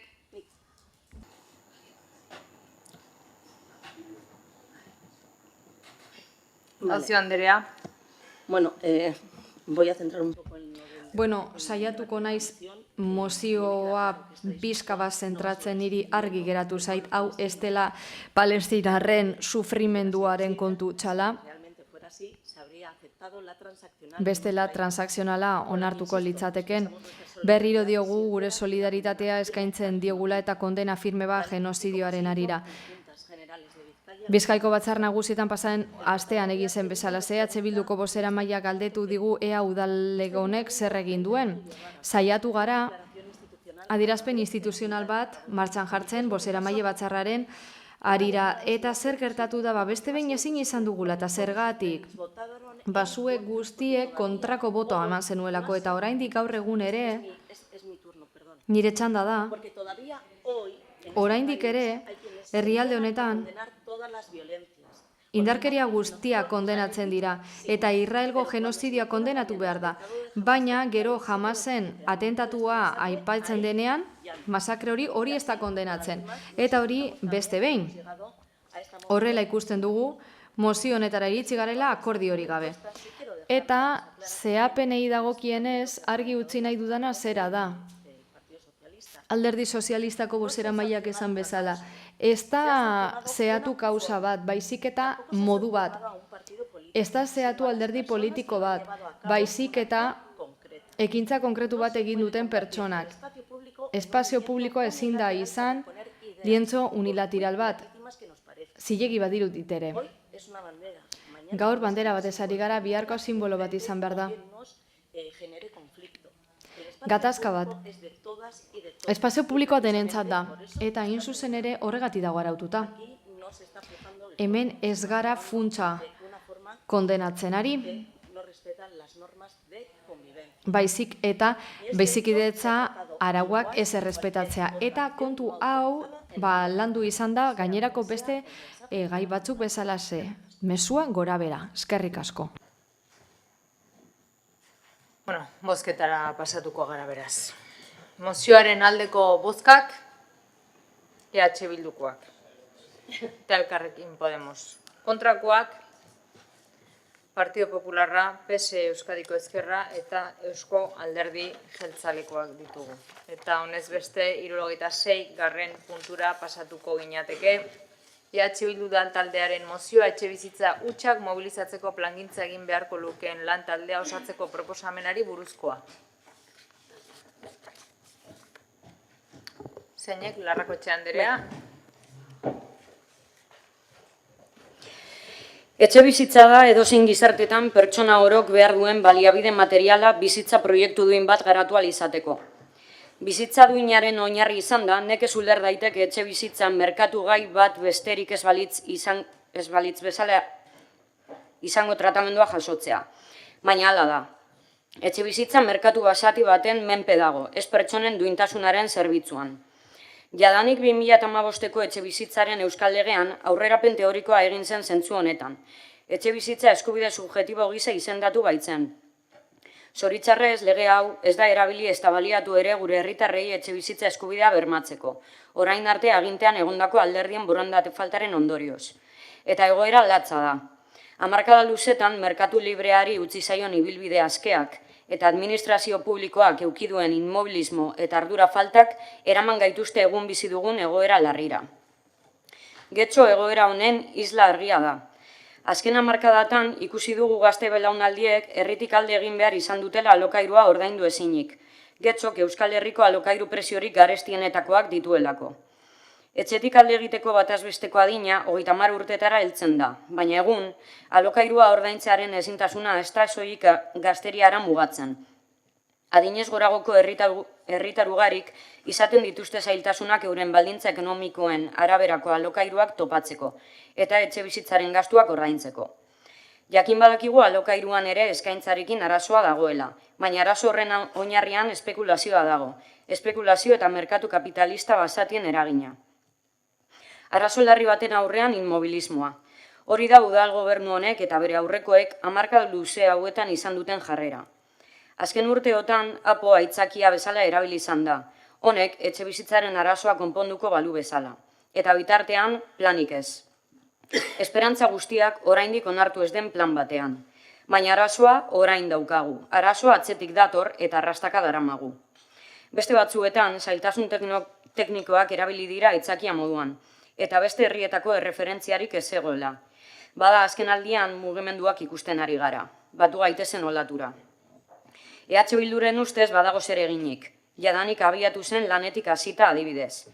2016an adostu zen etxe bizitza hutsen zentzua egitea, eta hau 2018 urtean egin zen.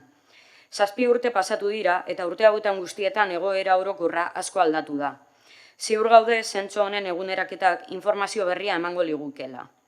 Etxe bizitzaren krisiak ertz asko ditu, baina zalantzari gabe, etxe hutsen kopuru izugarria alokairura bideratuta dauden etxe bizitzen eskaintza gutxi eta prezio onartezinak ertz horietako batzuk dira. Korapilo hau askatuz gero, aurrera pauso handia egingo genuke bide honetan.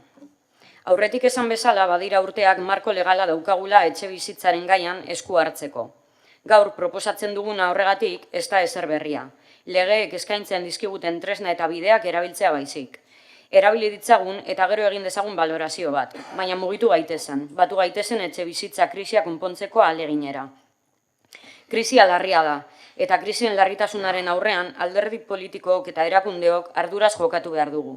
Ikuspuntu ezberdinak izan da ere, gaur guztion arteko kolaboraziorako deia egiten dugu.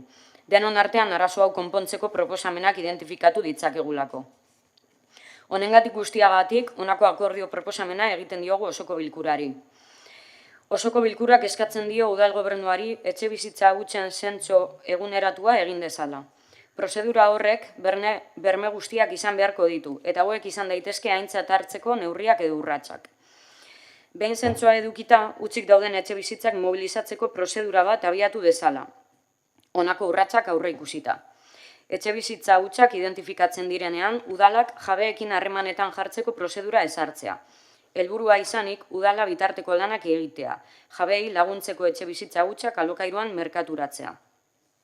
Jabeen kolaborazioaz badalortzen, legearen arabera etxe bizitza hutsa deklaratzeko prozesu abiatuko da, horrek dituen ondorio guztiekin. Aurreko prozedura egikaritzeko udal gobernuak behar diren bitarteko ekonomiko eta pertsonalak jarriko ditu eskuragai. Udal gobernuak talde politiko guztien ordezkari banak osatutako lantaldea eratuko du. Lantaldearen helburua izango da alderdi guztion artean 4 hilabeteko epean etxe bizitza hutsak mobilizatzeko plangintza egitea. Lantaldeak mota honetako neurriak aztertuko ditu. Udalaren esku egon daitezken neurri fiskalak eta zergen moldaketa. Udalak arautu ditzakeen diru laguntza berriak antolatzea. Esate baterako etxeak banatzeko, etxeak konpontzeko eta bar. Estatuko legeak eta Euskadiko legeak aurre ikusten dituzten neurriak ezartzeko prozedurak. Jabeen segurtasun juridikoa eta bermeak garatuko dituzten neurriak. Bitartekaritza lanak egiteko eta indartzeko prozedurak. Eusko Jaurlaritzarekin elkarlana estutzeko eta indartzeko bidea. Defentsara, pasako zara? Bai. Zeharkako bat dago?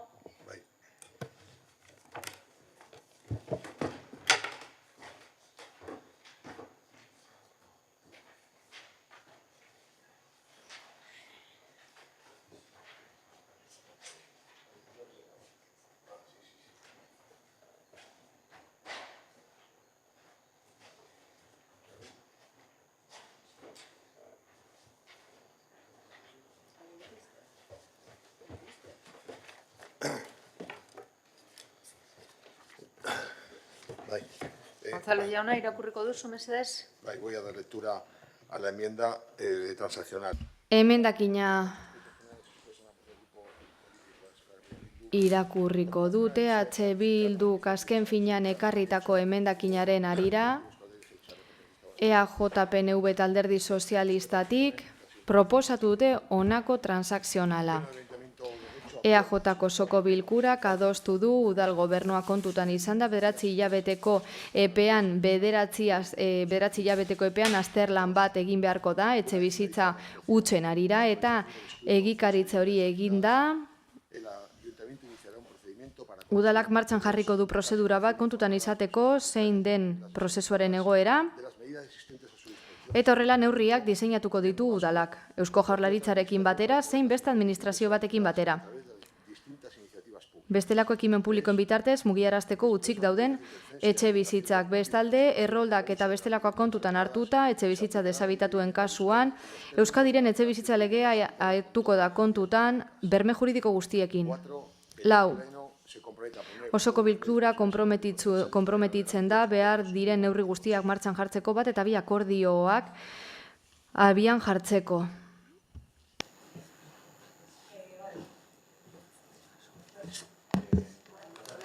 Orain, bai, onartuko dugu.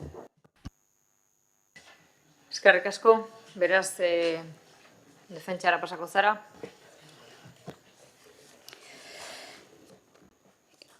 Gaur egun etxebizitza herritarren gehiengoaren kezka nagusienetakoa da, ikerketa guztiek baieztatu duten bezala. Eta administrazio publikoak halabeharrez gai honi heldu behar dio, eskala guztietan, bere ardura da. Gaur egun Eusko Jaurlaritzak eskumen batzuk ditu etxebizitzari dagokionez eta beste zenbait udalen esku gaude. Gu azken honetara goaz mozio honekin. Berandu gabiltza, oso berandu. Urtetan entzun izan dugu itxaron behar genuela. Apori itxaron edo legearen garapenari itxaron beti itxoiten. Eta kontua da jendeak aspaldi ezin duela itxaron. 2015 urtean onartu zen Euskadiko etxebizitza legea eta hori aplikatzen hasten ere denbora gehiegi eman dugu. Are gehiago, Getxon oraindik ez gara hasi. Etxebizitza hutsak mobilizatzeko neurriak hartu behar ditugu ahalik eta lasterran. 2018an etxebizitza hutsen zentzua egin zen eta 3.371 etxebizitza huts zeudela identifikatu zen. Hoietatik, 902 kudeagarriak zirenak, hau da, merkaturatzeko preseudenak. 7 urte pasatu dira eta ez dugu ezagutzen zein den gaur egungo kopuru erreala. Uste dugu badela momentua eguneratzeko. Baina eguneratzeko ez soilik datua izateko, baizik da informazio horrekin aurrera pausuak emateko. Pasadan asteko batzordean datu berri bat ezagutu genuen. Getxon 287 etxebizitza daude, etxebizitza ugaridunen jabeanak direnak. Etxebizitza ugaridun jabeak dira 5 etxebizitza baino gehiago dituztenak Bizkaian. En Getxo hay 297 viviendas. Getxon 287 daude jabe handienak eta jakin beharko genuke zenbat pertsona diren hoiek. Eta, konpura gora bera, ez da bat ere bidezkoa pertsona batzuek 5 etxebizitzatik gora izatea jabetzan eta herritarrek ezin izatea lokairua bera ere. Etxebizitza hutsak mobilizatzea konponbidearen parte bada. Ezin da onartu gure herritarrek daukaten behar izugarriaren aurrean, ehundak etxebizitza egotea hutsik, inolako erabilpenik gabe, eta berez, bete beharko luketen funtzio soziala bete gabe. Badakigu gauzoik, ez dela konponbidea, baina bai konponbidearen parte bat. Eta urrats ekologiko eta logikoena da.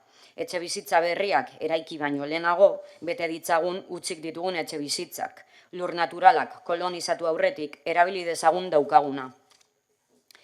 Y no debemos tener miedo. Eta ez dugu beldurrik izan behar etxebizitza mugiarazteko esku hartu behar dugu merkatuan etxebizitzak funtzio bat bete behar du.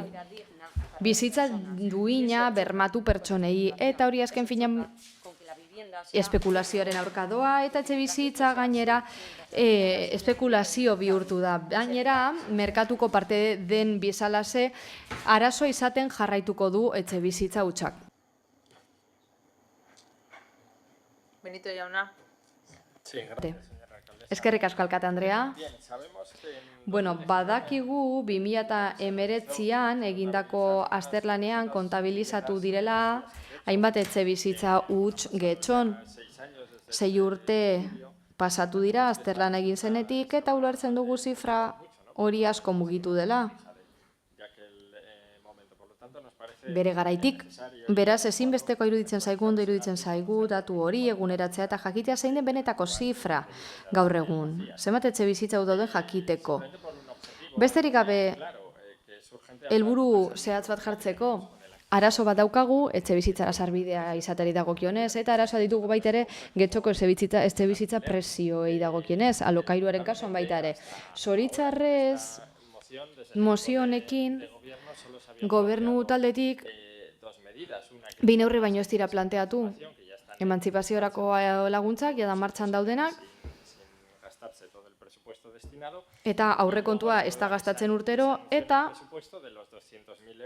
gero 200.000 euro kasero eta garantistentzat eta egia da urterdi pasatu dela, urtearen erdialdean gaudela eta oraindik ez dakigu zer gertatzen den diru laguntza horiekin.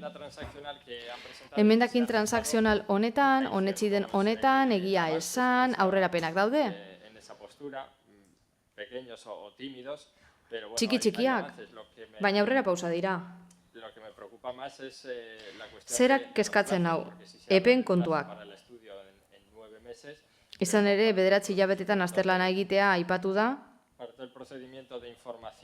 baina informazio prozedura guztiari dagokionez, eraikin hutsaren aitorpena aplikatzeri dagokionez, guztiari dagokionez ez da betetzen eperik, eta horregatik kontutan izan behar dugun beste kontu bat da baita ere 2015ko lege batez ari garela eta ez dela eguneratu.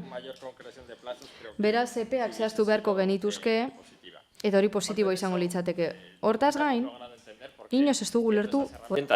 Que ahora parece que tímidamente si quieren empezar a... Tresnak egon badaudela, baina oraindik ez direla martxan. Beraz, zergatik ez dira martxan jarri? Oraindik. Hainbat tresna ditugu, egoera larria da gainera Getxon, eta beraz, zergatik ez da oraindik eguneratu edo erabili daukaguna? Eta EAJaren etxebizitza politikari dagokionez, Aporen Santo Grial hori ere kontutan hartu beharko genuke eta basan egunean egia da batzordeetan zera esan zuela bizilagun batek etxebizitza babestua periferian doa. Eta horrek zer dakar? Gure udalerriko hiriguneetan etxebizitza askea eta pelotas urbanistikoa baina ez ditugu aurkitzen. Telefonika, Sener eta Algortako batzoki esate baterako. Osoko bilkura honetan, aipatu ditugu hainbat neurri, kanona, OHZ-aren errekargoa, eta transakzionala gora bera oraindik ez da azaldu nola planteatuko diren neurriak. Getxon presaskoa da, espekulazioa agerikoa da, etxe bizitzarloan. Eta EH Bilduko bozeramaileak ere azaldu du, ezta? Etxebizitza bera espekulazioaren sede izan daiteke.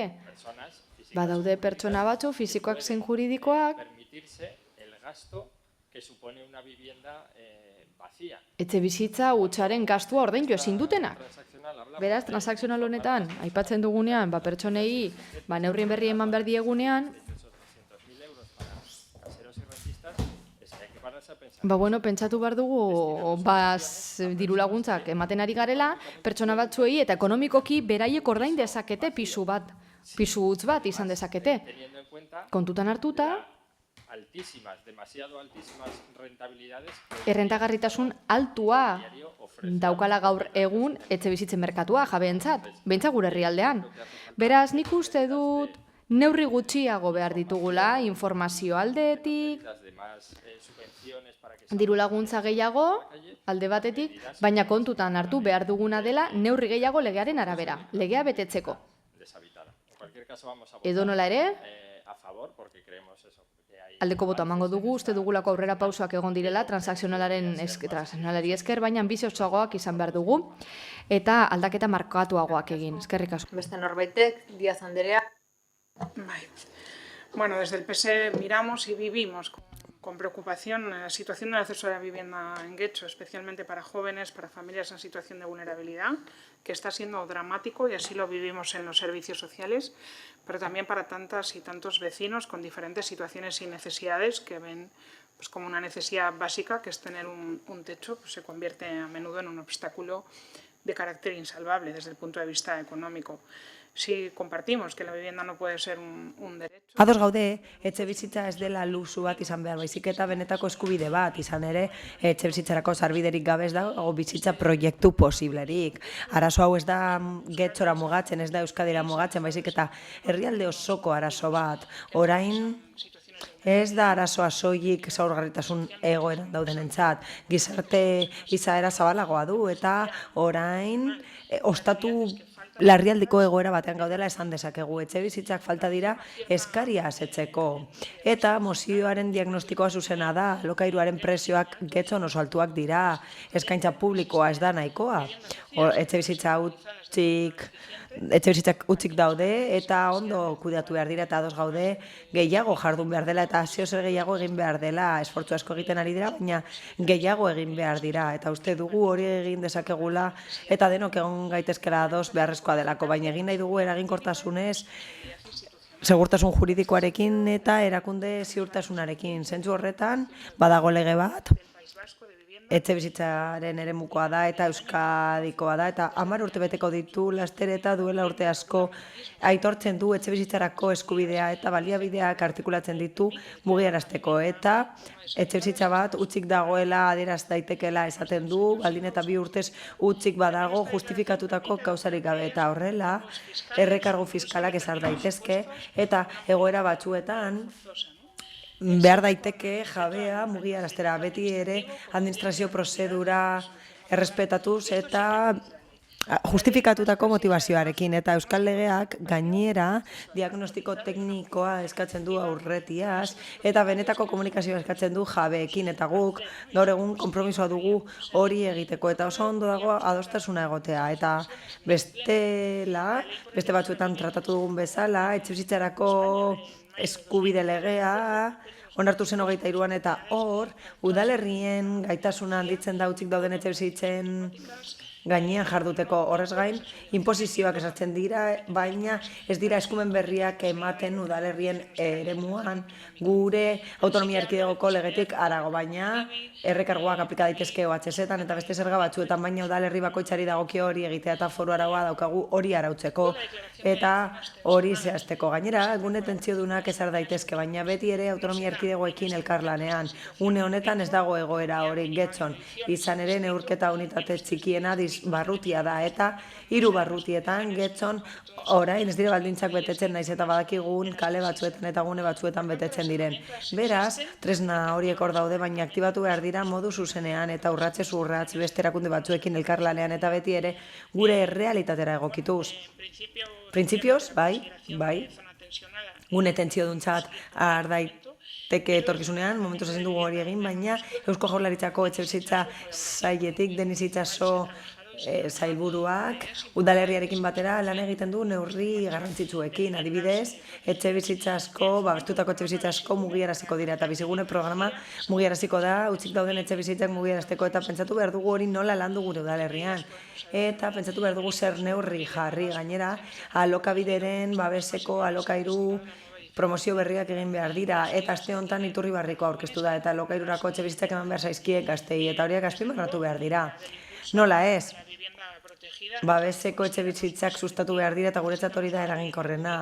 Etxebizitza publiko gehiago behar ditugu, baina horrez gain garrantzitsua da Eusko Jaurlaritzaren lankidetza ez ezik udalerriaren garapen berria ere, apo berriarekin izan ere, horri esker, babeseko etxebizitza asko egingo dira hurrengo urteetan eta horrela ezingo dugu erabat konpondu egoera. Beharrezkoa da sektore pribatua martxan jartzea, etxe bizitza pribatuak eraikitzeko eta horregatiko aurkeztu dugu zeharkakoa asko daukagu egiteko, baina planteamendu arduratsua nahi dugu juridikoki bideragarria dena eta operatiboa dena mozioan esan den bezala eta eskerrak eman nahi dizkiogu EH Bilduri onartzeagatik. Izan ere guk uste dugu bere espirituaren aldekoa dela eta lehen esan duen bezala bizigune sustatu behar da. Nik uste dut artea dagoela segurtasuna emateko jabeei anima daitezen bere etxe bizitzak merkaturatzen. Bai, eskerrik asko. Zorria Lekereka jauna. Muchas gracias, señora alcaldesa. Eskerrik asko alkate anderea. Debatimos una moción de... Tabaidatzen ari gara EH Bilduren mozio bat etxe bizitzaren eremuan. Egia da, Getxoko gazte asko joaten ari direla, mugakide diren beste udalerri batzuetara aukera gehiago dituztelako bertan emantzipatzeko. Hala ere, ezin dugu ahaztu badaudela udalerriko gazte asko Espainiako beste leku batzuetara joaten direnak, profesionalki garatzeko aukera gehiago daudelako bertan. Duela 2 eguneko albistea da. Euskadik atzera egiten du Madrilen aurrean enplegu eskaintzetan unibertsitate ikasketak dituztenen artean eta Getxok hori sufritzen du. Alderdi Popularretik badakigu zer nolako arazoa dagoen etxe bizitzarako sarbideari dagokionez batez ere gazteentzat. Ezin dugu ukatu zifra horiek ematen dituztelako organismo desberdinek alokairuak garestitu direlako, baina proposatzen diren neurri askok gure ustez ez dute konponduko arazoa. Guztiz kontrakoa, areagotuko dute. Etxe bizitzaren legea nazio mailan onartu zenetik, alokairuan dauden etxe bizitzen eskaintza 130 baino gehiago murriztu da nazio osoan, eta alokairuaren prezioak 2 urteotan 126 baino gehiago igo dira, eta 2 urteotan logelen alokairuak biderkatu dira, eta aditu askok esaten duten bezala, orain, etxe bizitzarako sarbide zailtasunak alokairuan legearen aurretik baino okerragoak dira, esku hartu behar zela esaten ziguten, eta hauze izan da esku hartzearen ondorioa. Legeak txarrak direnean hauze gertatzen da. Esaten da, bideak eta tresnak erabili behar direla legeen arabera, eta hori ez ondo dago, baina ondo dago legeak onak direnean, ez legeak txarrak direnean. Batez ere kontuan hartuta emandako adibideak. Eskaintza murriztu da, presioak areagotu dira, bestalde, azpimarratzen da beharrezkoa dela, berriro ere EH Bilduk esaten du, beharrezkoa dela sortzea lantalde bat. Ez dakit zeharkakoa izango den, disiplina anitzekoa, parte hartzailea, baina kasu honetan etxe bizitzari lotuta sortzea proposatzen dute. Eta eskuzabalak izan da, ez dugu uste asmotxarrekoa denik, baina lantalde horiek existitzen diren lekuetan etxe bizitzaren arazoa ez da konpondu, hori ikusi dugu. Adibiderik onena Bartzelona da. Hemen irakurri daiteke lantalde berri batek aurre egingo dio etxe bizitzaren arazoari Bartzelonan. Beraz, ez dakigu zergatik, EH Bilduk nabarmentzen du Kataluniako etxe bizitza eredua. Eta orain, zentratuko gara etxe bizitzaren arloan. Eta Kataluniako etxe bizitza eredua okerrena da. Urrundu behar gara eredu horretatik, eta zuek, etengabe eskatzen duzue, etxe bizitza eredu hori jarraitzeko, eta hori akats hutsa izango da, eta horiek dira gertatzen denaren ondorioak, eta nazio mailako zifrak ez dira bat ere honak. Gure ikuspegitik, alokairu etxe bizitzen eskaintza areagotuko da lankidetza publiko-pribatutik abiatuta, etxe bizitza sozialak eginez, eta neurriak jarriz okupazioaren aurka, eta Kataluniakoak maizuak dira baina aurkakoagatik, ez dira izuna jarri behar jabeentzat, eta zeharkako emendakinari erreparatuz begibistakoa da testu hobetzen dela. Hasieran aurkeztutako testu hobetzen dela argi dago, baina guk zalantzak ditugu, izan ere, ematen du aplikatuko dituztela mekanismoak, etxe bizitzaren legeak albidetzen dituena, eta gu ikaratuta gaude. Getxoko udaletik ematen duelako etxe bizitzaren kanon aplikatuko zaioela utzik dagoen etxe bizitzari. Horregatik, guztiagatik, erreserbatzeko abstenituko gara bozketa honetan naiz eta zeharkakoak hobetu duen testua, mila esker. González jauna. Egunon berriro. Bueno, yo voy a centrarme en la moción. Ni zentratuko naiz mozioan. Utzik dauden etxe bizitzei buruz hitz egin da mozioan. Etxe bizitzei buruz hitz egin da eremu guztietan, baina ni zentratuko naiz. Etxe bizitzaren euskal legeak aitortzen du etxe bizitzarako eskubide subjektiboa, eta batzuetan ez dugu hausnartzen horri buruz, eta bere sanaiari buruz. tresna jasotzen dira aurre egiteko utzik dauden etxebizitzen fenomenoari. Arazo hori kezkagarria da, kontuan hartuta etxebizitza eskuragarri gutxi daudela. Testuinguru honetan, EAJak beti defendatu izan du arauaren orekatutako aplikazioa.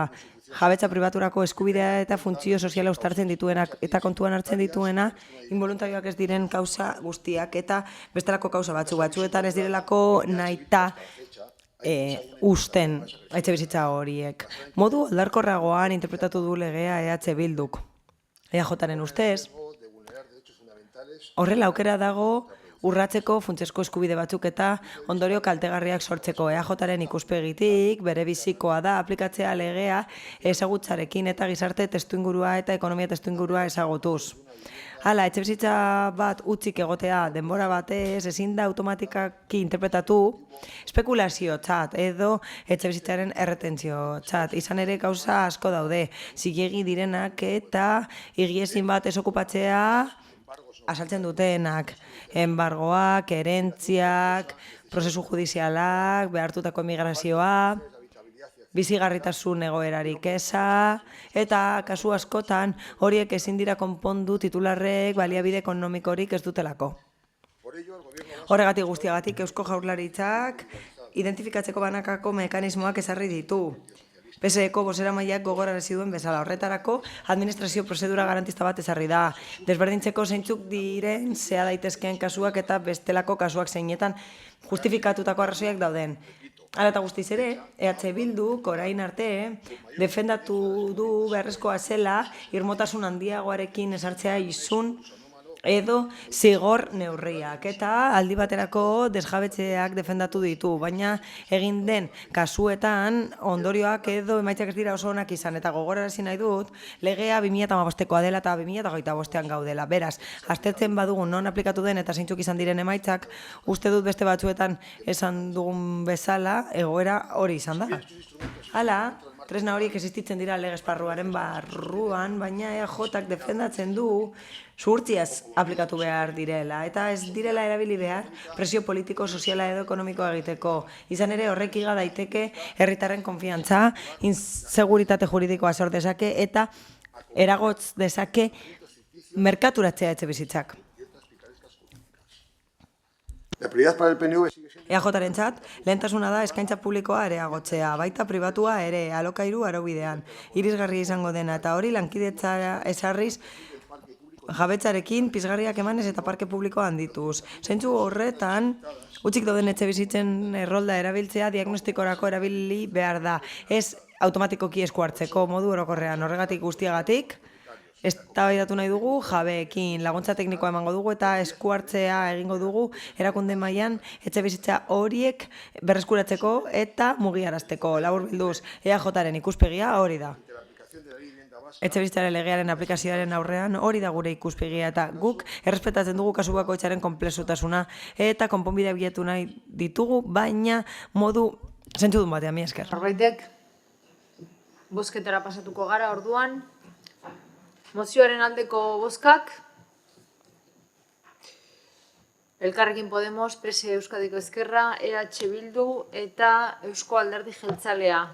Kontrakoak ez daude, abstentzioak Partido Popularra. Eta honez beste 77. puntura pasatuko ginateke, EH Bildu taldearen mozioa, Tangora etxea, Getxoko Euskararen etxea bihurtzeari buruzkoa. Zelaia Andrea. Eskerrik asko egunon. Getxok 77.649 biztanle ditu. Bizkaiko handienetakoa. Udalerri handia, anitza eta kulturalki aktiboa. Hala ere, deigarria iruditzen zaigu gaur egun Getxon ez egotea berariaz euskara sustatzeko, bultzatzeko eta ikusarazteko udal espazio propio eta duinik. Gaur egun, Bizarra lepoan edo Egizu bezalako elkarteak Getxon euskararen alde etengabe lan egiten dutenak Martikoena udal eraikinean daude. Han, Iruka edabidearekin partekatzen dute espazioa, eta espazio falta horrek jardurak bertan ezin garatzea ekartzen du. Algortako erdigunean dagoen Tangora etxea udal eraikina erabilarik gabe dago gaur egun. Potentziala duen eraikina da, ondo kokatua, Eta gure herrian euskararen alde lan egiten duten pertsona eta eragile guztien topagune eta erreferentzia izateko guztiz gaitua. Elkarte hauek tangora etxera algortako bihotzera eramateak egungo espazio arazoa konpontzeaz gain, euskarari getxostarren egunerokotasunean merezi duen zentralitatea eta ikusgarritasuna emango liokeela uste dugu. Izan ere, euskarak ez du soilik borondate politikoa behar. Espazio errealak, baliabide egokiak eta apustu instituzional argia ere behar ditu. Horregatik guztiagatik, EH Bildutik proposamen zehatz hau aurkezten dugu gaur. Tangora etxea Getxoko euskararen etxea bihurtzea. Eraikin horretan, besteak beste honako hauek egin ahal izango dira. Gaur egun, herrian euskararen alde lanean ari diren elkarteen egoitzak. Erabilera anitzeko gunea, hitzaldiak, kultur jarduerak, belaunaldien arteko topaketak, prestakuntza tailerrak egiteko. Informazio eta dinamizazio linguistikorako gune bat, herritarren zerbitzura. Horregatik guztiagatik, udalbatzari eskatzen diogu honako hauek onar ditzala. Tangora etxea, eraikinak Getxoko euskararen etxea sortzeko erabiltzea. Parte hartze prozesu bat abiatzea, herriaren euskalgintzan diharduten elkarte eta eregileekin batera, erabilera, espazioaren banaketa eta proiektuaren helburuak modu bateratuan definitzeko. Proiektua ahalik eta epe laburrenean martxan jartzeko behar diren baliabide tekniko eta aurrekontu baliabidez hornitzea. Defentsara pasatuko zara? Bai. Mozioan ezaten dugun bezala, tangora etxea, Getxoko euskararen etxea bilakatzea eskatzen dugu, baina ez da bakarrik, utzi dagoen eraikin batiera bilera ematea eskatzen duguna, Gure herrian euskara sustatzearen eta normalizatzearen aldeko apustu garbia egitea da eskatzen ari garena. Espazio simbolikoek ere errealitateak eraikitzen dituzten testuinguruan, euskarari toki propio erdigunekoa eta agerikoa ematea urratz garrantzitsua dela uste dugulako. Euskarari espazio propio eta funtzional bat ematea neurri zehatz bada, berabilera soziala indartzen zuzenean laguntzen duena. Baina ere, egoera erreal bati erantzuna ematea da asmoa. Euskararen aldelan egiten duten elkarteen espazio faltari, eta algortako erdiguneko leku emblematiko batean kokatzeko aukerari. Kanpaina edo egun puntuala baino gehiago, orain gitzi bizi izan dugu Euskaraldia adibidez, egiturazko apustu irankurrak behar ditugu. Aurrekontuetan, hirigintzako erabakietan, zerbitzu publikoetan, eta gure udalerriko kultur ereduan islatuko dena. Apustu horrek urte osoan, euskararen alde lan egiten duten elkarteak indartzea ere izan behar du ardatz, baliabide gehiago, ikusgarritasuna, espazio duinak eta egonkortasuna emanez, beren lana bermez garatu ahal izateko. Ez da nahikoa haien lana aitortzea, baizik eta ekintzekin erraztu behar da. Are gehiago, gaur egun, euskara aurrekaririk gabeko oldarraldi judiziala pairatzen ari denean.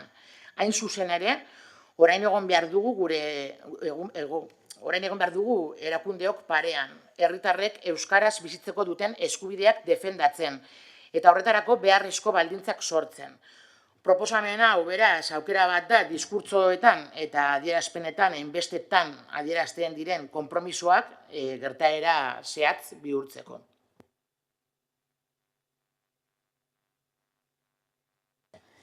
Beste norbaitek, Benito jauna. Sí, gracias, señora alcaldesa. Eskerrik asko, alkate. Nos traen para debate en el Pleno, la vemos interesante por dos motivos. Primero, porque se abre el debate sobre el uso de la casa Tangora etxeari buruzko eztabaida irekitzen da. Udaleraikin hori privilegiatua da, bere kokapenagatik, ez ezik, bere berezitasunagatik ere bai, oso polita delako.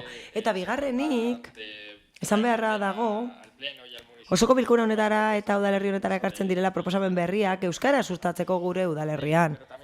Baina horrez gain, uste dugu badudela kontu batzuk, ez ditugunak ikusten, agian informazioa falta zaigulako. Udal gobernuak ez digu informazio askorik eman eta gainera pieza batzuk falta zaizkigu proposamenean, partez parte joango naiz. Lehenik eta behin. Martikoena eraikinari dagokionez, gaur egun, bertan dago Irukako egoitza bertso eskola eta Bizarralepoan edo Egizu bezalako elkarteak, dana dago hor barruan sartuta gaur egun. Erakunde horien oinarria euskara da. Eta egia da, espazio hori motz geratzen zaiela. Baina zein da auzia? Orain arte bertan zegoen alduntze eskola. Eta hori emakumeen etxera pasatu da. Beraz, lehenengo zalantza, gobernu taldearentzat, hauze da. Zeo zer aurreikusi dute libre geratuko den espazio horretarako, Martikoenan? Hau da, ez dakit erabili halko luketen euskararen aldeko zerbitzuek eta elkarteek, ez dakit erabiliko luketen edo ez. Eta horrez gain, jakin nahiko genuke edo galdetu nahiko nieke nahikoa izango litzatekeen espazio hori. Nik uste dut hori jakin beharko genukeela lehenik eta behin.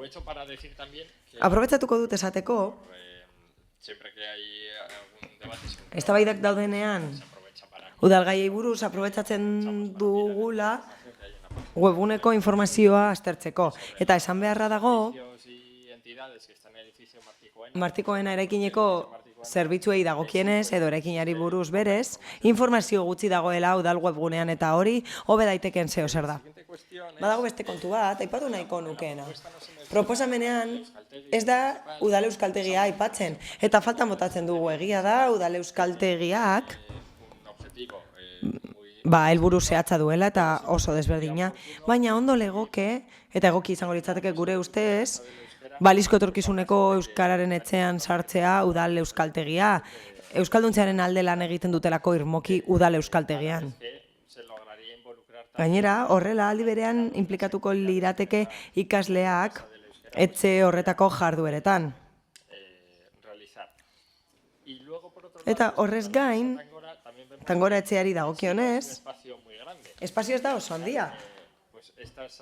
Eta elkarte hauek, Martikoenan dauden elkarte hauek, jarduera asko sortzen dute, baina badaude beste elkarte batzuk, txikiagoak direnak, baina euskal kulturaren alde lan egiten dutenak, dantzak eta abesbatzak bezala, Agien interesa izango luketenak, espazio hori erabiltzean, eta txikiegia izan litekela, uste dugu. Eta badago hirugarren kontu bat, edo zalantza bat, guk somatzen duguna, eta lotuta dago honakoarekin. Ez dakigu egokia den, espazio bakar batean kontzentratzea euskararekin lotutako jarduera guztia. Zergatik esaten dut? Azken finean, horrek kaltetuko lituzke beste espazio batzuetako jarduerak. Horiek izan litezke kulturretxeak, ez da, edo kulturaretoak. Jarduera guztia kontzentratzen bada puntu berean, galduko genuke zabalkundea eta saia izango litzateke auzo guztietara heltzea. Hau da, algorta ez den beste auzoetara heltzea. Oro har positiboa da, baikorra da, ikusaraztea eta espazio gehiago ematea euskarari, elkarteek ondo lan egiteko eta bere lan egiteko beharrezkoak dituzten baliabidek, baina zalantzak ditugu, ez dakigulako Tangora etxea den egokiena azaldutako arrazoiengatik.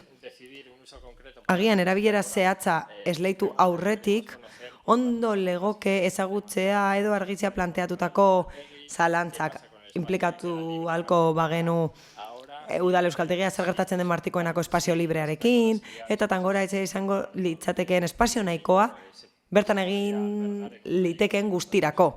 Eskerrik asko. Horregatik, esan bezala, abstenituko gara. Eskerrik asko. Beste norbaitek? Girago Andrea. Eskerrik asko, alkate Andrea, egunon guztioi. Desde el Partido Socialista de Euskadi, Euskadiko Ezkerra, queremos dejar claro nuestro compromiso con el euskera. Prueba de ello son las múltiples iniciativas que desde el equipo de gobierno ya se desarrollan en nuestro municipio en este ámbito. Jarduera asko egiten dira gure udalerrian horren inguruan euskarazko eskolaz kanpoko jarduerak daude aurrentzat, prestakuntza doakoa izaten da euskara ikasteko, errotulua jartzeko laguntzak ematen dira eta beste laguntza batzuk ematen dira enpresentzat eta erakundeentzat. Horrez gain, proiektu kulturalak eta hezkuntza proiektuak egiten ditugu gure zirkua bezala, parte hartzen dugu korrikan eta euskaraldian eta ibilaldian eta beste ekimen askotan, eta horrek erakusten du gure apustua irmoa dela euskararen alde udaletik. Hala eta guztiz ere, aurrekontu negoziazioetan, gure taldeak, akordio bat lortu zuen EAJarekin eta Alderdi Popularrarekin, Tangora etxea eraikina hirugarren sektoreko elkartek erabiltze esaten. Erabaki horrek erantzuten dio elkarteen eskari historikoari eta behar bat da. EH Bilduren proposamena ez dela lehentasun bat eta ez da premiazkoa, eta horregatik ez dago justifikatuta aurrekontu akordioa aldatzea. Horrez gain uste dugu indartuko dela horrela elkarte egitura eta udal honen konpromisoa hirugarren sektorearekin. Jarraituko dugu lan egiten hirugarren sektoreko entitatei babesa emateko eta euskarari babesa emateko ere bai, baina aurrekontu plangintza babestuko dugu eta aurretiaz ezarritako jarduerekin jarraituko dugu. Horregatik guztiagatik ezin dugu alde bozkatu. Eskerrik asko.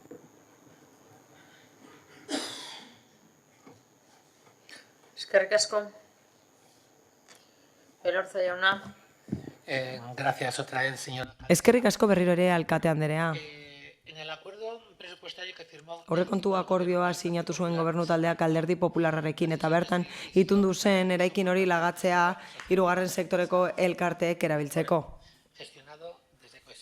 Gizarte kohesiotik kudeatzen da eraikina. Gure lehen helburua zen erabilera bat ematea adinekoentzat. Elkarteekin lankidetzan, adinekoen elkarteekin lankidetzan. Izan ere keza asko helarazi dituzte adinekoen elkarteek, baita erabiltzaileek ere. Keza asko helarazi dizkigute eta pentsatu behar dugu Urgal eraikinean daudela Getxo Sormen Hub eta adinekoen elkarteak globalizatuta Urgul zentroan eta kasetagunean. Kasetaguneko jarduerak bertan daude, horregatik guztiagatik, uste genuen eta uste dugu Tangora etxea Para los mayores de Algorta. Aukerarik onena zela Algortako adinekoentzat. Aurrekontu akordio batera heldu nahi izan ginen gobernu taldearekin auzokideen bizitza hobetzeko eta negoziatu genuen Tangora etxea hirugarren sektoreko elkartek erabiltzea. Gizarte izaerarekin beti ere erabiliz gizarte kohesioko sailetik eta ulertzen dugu euskarak badituela udal instalazioak. Udal euskaltegia dago, hiruka eta programazio asko dago euskaraz. Getxo, kulturan gauza asko egiten dira euskaraz eta gauza asko egiten dira euskaraz arlo guztietatik. Eta guk uste dugu euskara nahikoa dagoela babestuta eta bultzatuta era berean. Martikoena eraikinean baliteke espazioa egotea. Euskara arloek espazio libreak erabiltzeko. Horrela Euskararen aldeko elkartek lan egin lezakete espazio gehiagorekin. Ez da gauza bera gertatzen adinekoen bizitzarekin gure udalerrian. Gero eta adineko gehiago daude, esponentzialki hasten dira, adinekoak eta gero eta gehiago izango dira, eta izango gara guk geu. Hala eta guztiz ere, adinekoen gaitasuna nahikoa murriztu zen nagusien etxearen eraizpenarekin. Beraz, uste dugu, Getxoko adinekoak direla, gehien behar dutenak eta espazio gehiago behar dituztenak helarazi diguten bezala. Eta uste dugu, orain ez dela, lehentasun bat gehiago handitzea euskararen espazioak Tangora etxeko espazioa emanez. Eskerrik asko. Campillo Andrea. Bai, eskerrik asko alkate Andrea. Egunon guzti hori. Lehenik eta behin esan, EAJ-ko gobernu talde honek gure eskerrona emon nahi dotzegule Getxoko euskararen alde lan eitzen dagoen elkarte guztizeri. Bai, beste pertsonei be eta bestelako entitate ezberdineri be bai. Honen eguneroko lana ezinbestekoa da euskararen erabile edatzeko gure kulturie biziarazteko eta herri honen hortasune indartzeko. Hain zuzen be, euskararen alde hizkuntza politika sendo, errealisti eta arduratsu baten alde lan eitzen duguleko. Baina euren lana posible izateko udal honen laguntza eta babesa ezinbestekoa da. Udal gobernu hau EAJ Getxon aintzindariak izan gara orain dela urte asko eta askotatik, ez da gaurkoa. Euskararekin lotuta dauden elkartekin lan eitzen dugu. Bai diru laguntzekaz, bai lokalak doainik itzite, ez bakarrik puntualki egunerokotasunerako baizik. Ze guk euskariek kaleratara nahi dugu. Herriko eskinak euskaraz betetako eta garrantzitsuena gure hizkuntza ohiturak aldatzeko. Hori elkarlanien lortzen da. Dude barik eta hor beti egongo gara eta egon gara. Oin mozioari begire, esan gabezi asko ikusten dugu zela. Ze ez duzu aipatu, estimaziorik besto zuen ekonomikoki eraikine berrizteko zenbat diru behar dan. Ez planifikaziorik, ez zelan kudeatu aldan. Zer ezadan oposizioan egonda proiektueri zenbat ipine eta saltzie. Euskararen etzie izenetik eraikitzen hasizarie, baina etzie tegitutik hasizarietzen betiko moduen. Garrantzitsure joan biharrien ardure ez dabenari buruz eitzen dozue berba. Ez arie guri lekzioak emotera etorri ez da. Ze, esan duzue, babes instituzionala sustatzi eta normalizatziaren apustuari buruz berbaitzen duzue, diskurtso hutzak dekogu zela, euskerari buruz, ez dakit broma dan edo, baina marketingeko ariketa bat igual izango da, zuen aldetik, urte asko eta asko goaz esaten dozuenari buruz pausuak emoten. Lanien, igual larri zilik, hori igual bai, baina dudari barik lanien, elkarlanien eta benetako apostua itzen euskararen alde. Baina mozioari erantzuteko, garrantzitsua da azpimarratzi udal gobernu honek dekon konpromiso euskeriagaz. Euskerako arlotik hasteko, 500.000 euro baino gehiago kaleratzen dugu urtelo, familizentzat, enpresantzat, formakuntzarako, zein ekimen ezberdinak eitzeko. Baina horretaz gain, lehen esan dugun moduen, elkartik lokalak dekoiez, eta lokaletako zerbitzuek be doainik dekoiez. Eguneroko elkartien lanerako badekoie, lekue, eta ganera hortik kanpo, taller edo beste ekimen batzuk eitzen direnien be, bestelako lokalak be udalak emoten dotzie. Beraz, bai egizuk, bai bizarralepoan, eta bai irukak funtzesko behar izanetarako, badekoie, ekimenetarako, diru laguntzak, babesa eta lekuek. Baina horretaz aparte, eta danok argi ukitzeko, hemen esan moduen, ez da bakarrik hori, udal honek herriarentzat jartzen dauen baliabide guztizek, bai propioak kudeatute, bai elkartik babesteko, bai eurekin bat eginez erabiltzen den dirua, ozen argi eta arrotasunez esan aldugu, udal gobernu honek 3 milioi baino gehiago jartzen dabela urtero kalien. Euskara kalera eroateko, euskara babesteko eta euskaran erabilera pizteko eta berpizteko. Bukatzeko, azpimarratzeko, EAJtik uste dugu hizkuntza politikak eraikinen arrezitatik kanpo egon behar dara.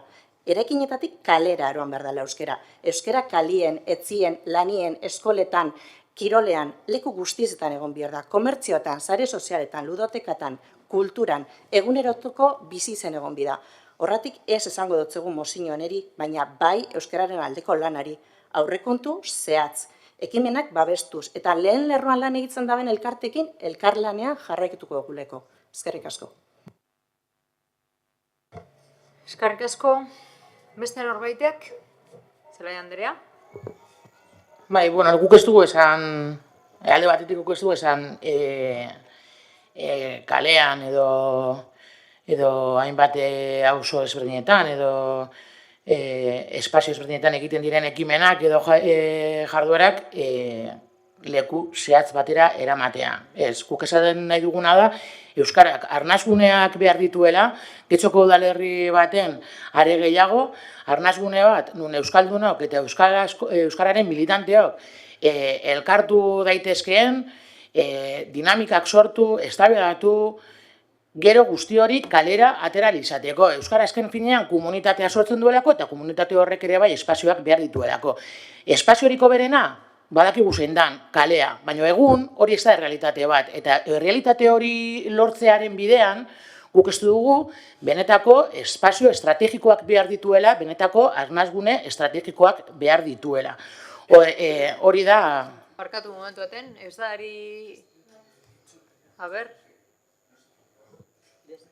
Berriro arazo tekniko bat dugu.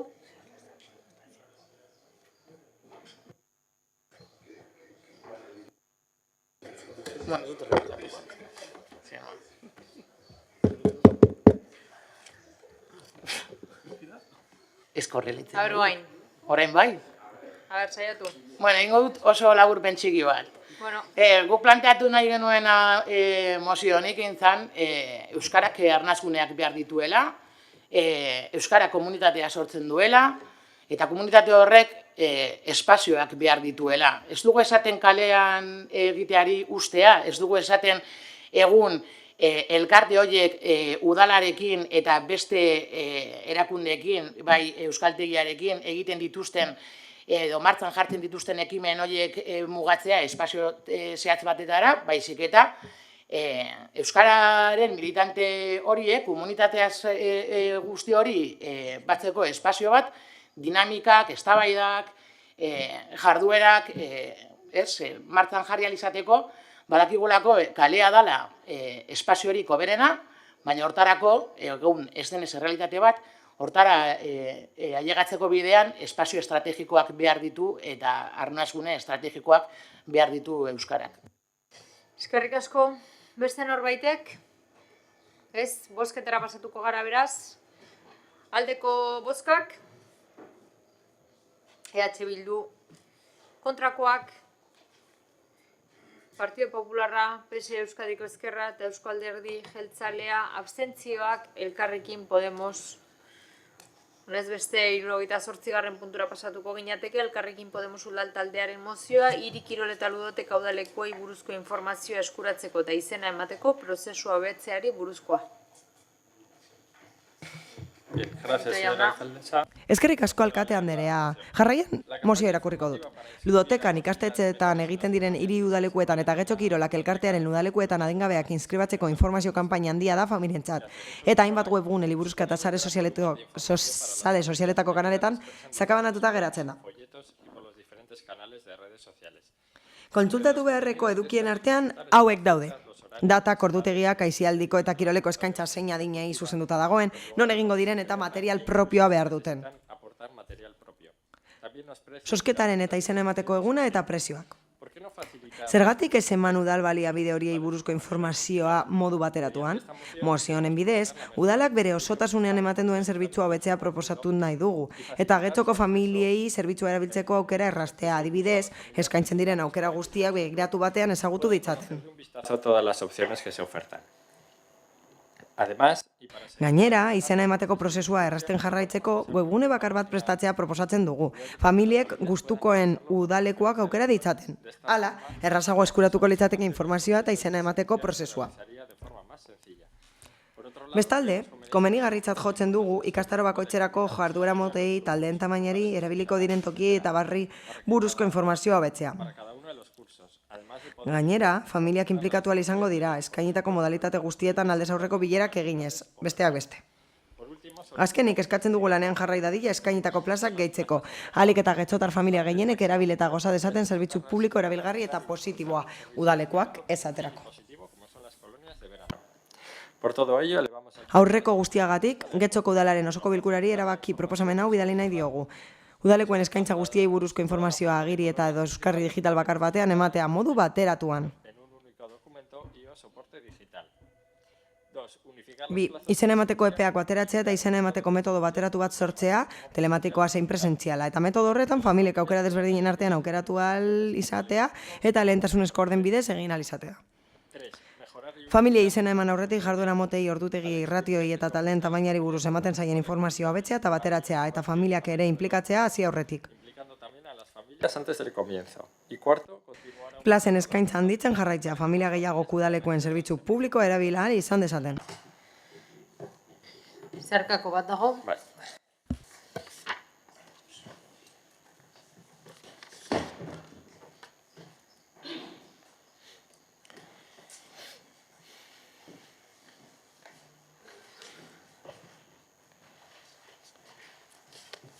Sí.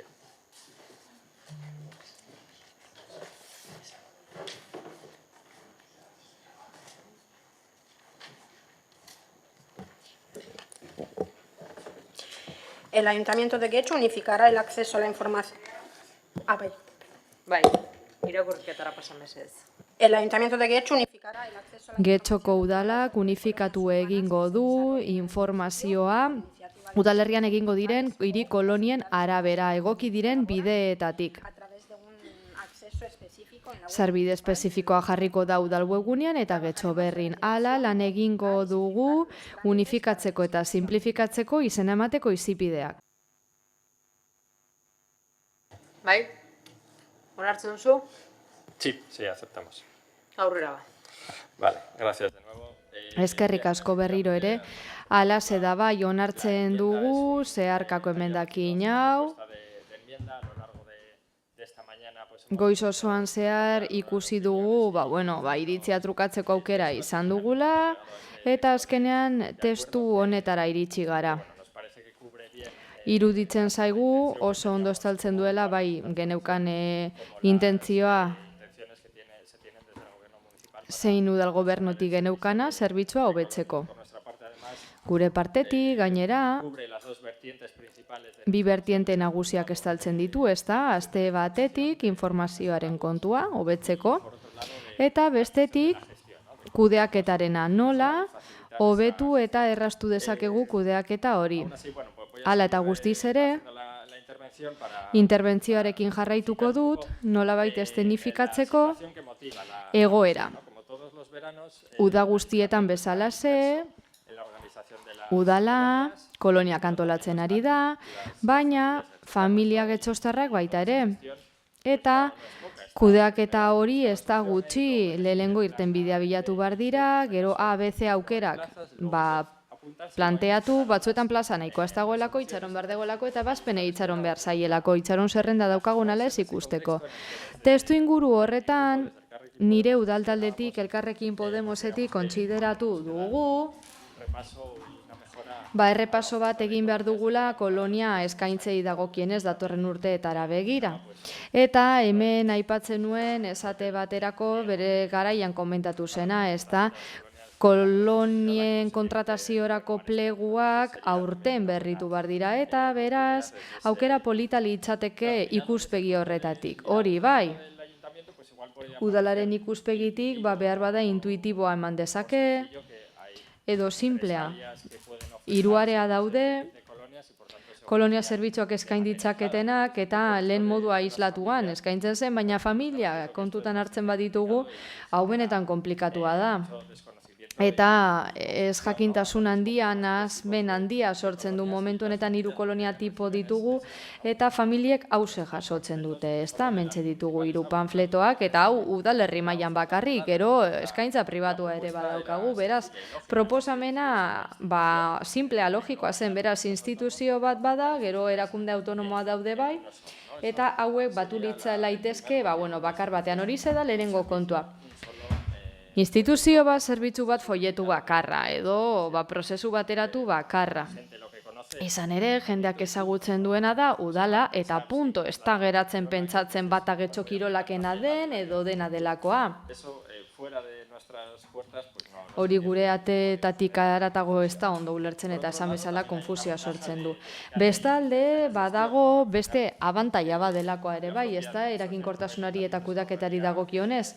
Udalean bertan, izapideak aurreztuko genituzke, eta ebazpen bakarrean esate baterako eman daitezke modalitate desberdinetarako plazak, Getxo kirolaken ebazpenaren zain egon beharrik gabe. Ikusteko zein plaza hartu, zein ez. Nik uste dut, udal mailan ere, arazoak sortzen dituela.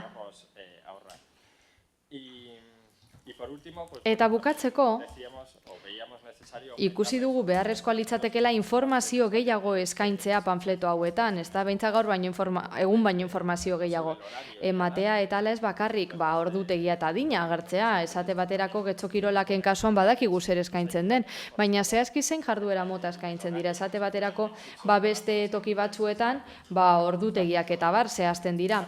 Hori guztia azken finean kolonietara apuntatzea ez izateko aurrak leku batean aparkatzeko aukera bat, baizik eta zerbitzu ludiko bat, disfrutatzeko zerbitzu bat. Eta horrela jakingo dugu zein eduki duen kolonia bakotzak eta bat edo beste aukeratu norberaren lehentasunen arabera. Eta oroar gu proposatzen duguna da neurri logiko batzuen multzo bat,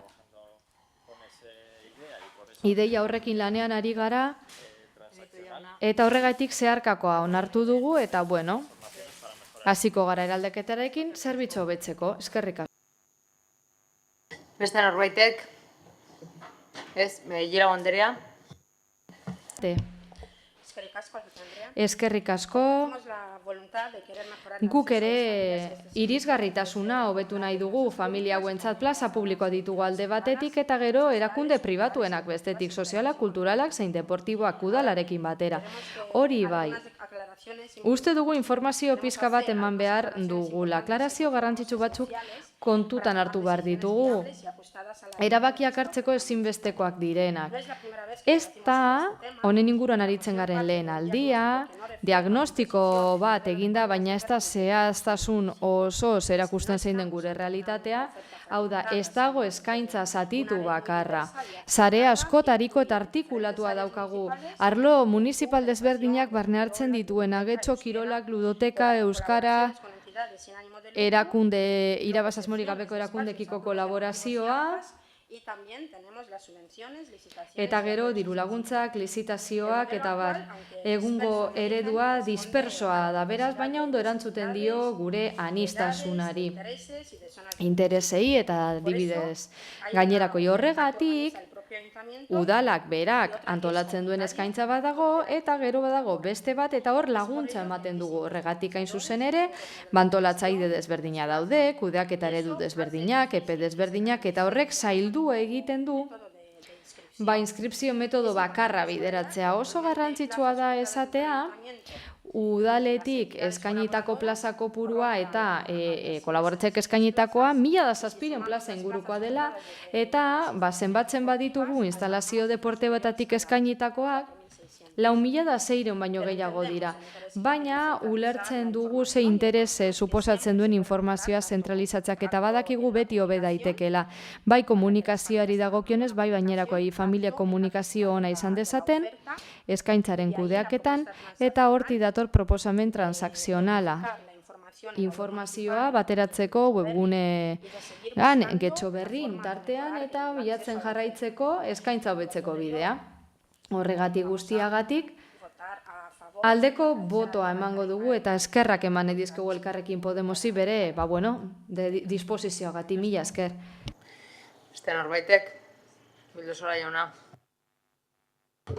Bai, ia esan hasierako mozioarekin edo puntu akordiekin zalantza egin dituen, gure ustez orain mozioa beste era batean ikusi izakegu eta esango dizut onartuko dugula bat gatozelako eriko familiek udalekoetan, kiroli udalekoetan eta durotekan duoketen sarbidea hobetu behar dela eta baita izena emateko prozesua eta eskura dagoen informazioa erraztu behar dela. Hori hemen danok esan dugu gauza bera. Eta gaineratu behar dugu bat gatozela proposamen berriarekin zerbitzu publikoak indartzeko eta irisgarriagoak egiten den apustua. Hala eta guztiz ere, esan behar dugu, lehen esan behar genuena, azteko garrantzitsua da ulertzea getxuko udalekoen sistema ez dela homogenoa, zuk zeuk esan duzu lehen, eta udalak zuzenean edo getxokien bidezko lizitazio bidez antolatutako eskaintzarekin batera, hor aipatuak izan dira kirol klubak edo kirol klub pribatuak antolatzen dituzten udalekoak eta udaleko horiek asko dira eta zati handi bat dago gure udalerrian getxokiroarekin elkarlanean. Baina esan behar dago klub hauek, kasu askotan oso egitura estuak dituztela eta askotan voluntarioen menpe lan egiten dutela. Eta gertatzen da ere bai, euren udalekuak aurrera eramateko arazoak izaten dituztela eta euren jarduera mantentzeko urtean zehar arazoak izaten dituztela. Orduan, hasiera batean eskatzen zena, bai familia ezberdinekien bilera jartzea eta bai gutxi gora berako epe berdinak eskatzea izena emateko ez genuen guzti zuzena ikusten uste dugulako klub bakoitza bere idiosinkresia daukala eta klub bakoitza bere funtzionatzeko era daukala. Ondo ikusten dugu, nolabiteko elkarlana egitea, baina horrelako inposizioa ematea ikusten genuen nahiko bortitza edo. Hala ere, oraingo mozioa babestuko dugu. Beste norbaitek? Ez? Bai, zeure hitza. Muchas gracias, señora alcaldesa. Sí. Bueno, pues a nosotros nos pasa un poco como con el grupo municipal. Eskerrik asko, alkate Andrea. Hasieratik mozioak ez gintuen asko konbentzitzen. Arrazoi desberdinengatik. Esate baterako aldez aurreko bilerak egitea modalitate guztietan, horretarako denbora behar da, ez da denbora gehiegi. Izan ere, hainbat eta hainbat modalitate daude, baina horrek ez du esan nahi, ados ez gaudenik informazio eta manipulazio sistemarekin. Hori bai, uste dugu denbora gehiago behar dugula erabakitzeko zein ikastarotan eman nahi duan izena ikasle bakoitzak, izan ere mozioan adierazi bezala begiratu bat emonda ez da nahikoa, oso garrantzitsua da, ez da? Kolonia horietan parte hartuko dutenentzat eta horietan lan egingo dutenentzat baita ere. Uste dugu baita ere nolabait areagotu beharko litzatekela plaza kopurua.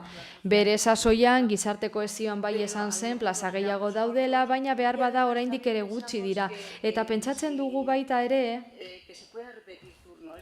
txandak errepika daitezkeela, ez da esate baterako ikasle bat lehenengo 15aldian apuntatzen bada, bigarren 15aldian ere apuntatzea, ez da, plaza librea badaude, izan ere, horrela, hobeto aprobetxatuko litzateke eta kompatibilizatuko litzateke tutoren zein gurasoen ordutegia seme-alabenarekin. Horregatik hori ze da eskatzen duguna edo behintzat gu gehituko genukena proposamenean dena den onartuko dugu mozioa. Eskerrik asko. Campillo Andrea. Eskerrik asko, Kata Andrea. Adostasuna dikugu mozio honetan planteatzen daben helburu egaz, ez da? Azken batean, informazioa hobetu bideratu eta familientzat erabilgarroa izatea, logikoki, tanok esan dugun moduen, ados gauz. Ahora bien, estamos inmersos en la... Hori bai eraldaketa digitalean sartuta gaude eta ez da tresna teknologikoa bakarrik, izan ere prozesu internoak simplifikatu behar dira eta horrek erraztasunak eman ditzake, nolabait elkarte desberdinetatik hurbilago egoteko. Badirudi batzuetan, hori astu egiten garela eta udalak botoi magiko bat dekola eta dana pizpaz batean zuzendu aldabela. Eta variable ezberdinak dauz eta hemen ikusi dugu asko dauzela hobetzeke. Baina holanda guzti, lanean gatoz ja oindala denbora batetik eta zerrein aldugu oin momentuen epe labur batien. Esan bezala, lehenik informazio guztize webgune baten bildu, hor ekimen ezberdinak webguneko atal baten jarri, eta hor informazioa bateratu. Herritarrek leku bakar baten informazioa ezberdinak eukitzeko. Ez solan matrikula itzea, baina informazioa gutxienez bat egitea. Eta bestalde, getxo berrin adibidez, esan duzun moduan, ez da, paskin ezberdinak heltzen direz, hori bateratu eta diptiko bakar baten, webgun horretan dekogu moduen, diptiko horretan eukitzea informazioa bateratuta, hori ahal izango zen, eta diptiko hori aprobetzatu, eta baita herritarrentzat eta bulegoan ere informazio hori familia jaso ahal izatea. Hori guztia argituta, proposamenaren espirituarekin bat gatoz, esan dugun moden. Eta esan bezala, ez pentsa ez dugulain aurrera pausurik kudeak eta organizatu batean, ez da? Bai gazteriatik, bai euskeratik, bai hor egon gara lanien gitzien, ez bai inskripzio datak bateratu batera heltzeko moduen. Azken batean, ardure dozkuna da, beti bezala, familizei baliabide publikoak onenak eskaintzea eta baina realismoz eta erantzunkizunez. Eskerrik asko. Eskerrik asko. Beste norbaitek, bozketara pasatuko gara beraz. Mozioaren aldeko bozkak, hau batez onartua geratzen da. Tornez beste amaiera emango diogu mozioen atalari, ez dakit galde eskaerarik badagoen, bai? Bidezola jauna. Bai, eske lehen alderdi popularreko bozeramaileak iraindu gaitu, bai pertsonalki eta bai alderdia iraindu du, eta gainera leporatu dizkigu delitu diren jokabide batzuk. Eta zure erantzuna, tamalez izan da, itxarotea edo ematea baimena berari bukatzen. Ez da lehenengo aldia...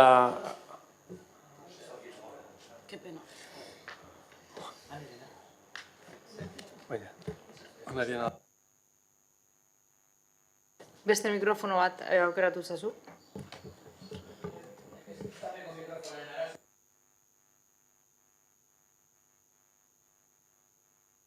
Gaztelaniaz nahi duzu zan?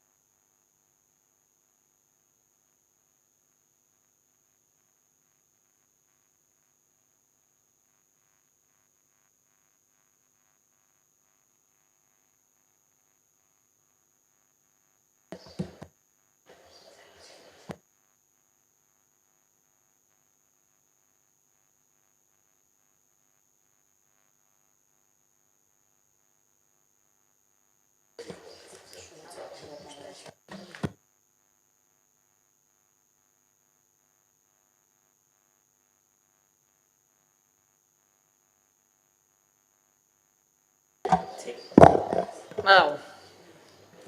Bai, nengoen Amaiari erregu bat egiten, izan ere lehengo... Alkatea naiz, hemen. Bai, baina Vale. eskatu dute, ez dira enteratu badiridu, eta orduan nengoen esaten azaltzen zer eskatu dizudan. Bueno, nengoen zuzuri eskatu dizut. Eskatu dizut, gaur gertatu den, ez da lehenengo aldia gertatzen dela, EH Bilduko kideren batekin, EH Bilduren aurka orokorrean sartzea, delituak leporatzen, eta, bueno, lehen entzun ditugun gauzak leporatzen. Eta ez da lehenengo aldia, edo bukatzen usten diezula, edo isile geratzen zarela. Hor, ondo dakigu dagoela araudi bat, zeinetan ahalmena daukazu debatea erabatean zera eramateko, eta uste dugu hemen denok elkarren arteko errespetua izan behar dugula, eta uste dugu zuk daukasun eskumenetik hori aplikatu behar duzula. Beraz, eskatzen dizugu horrelako kasuetan, ez dela lehenengo kasua, mesedez, hori gelditzea, eta behintzat zeo zer esatea. Kontutan eukiko dut. Eskerrik asko erreguangatik.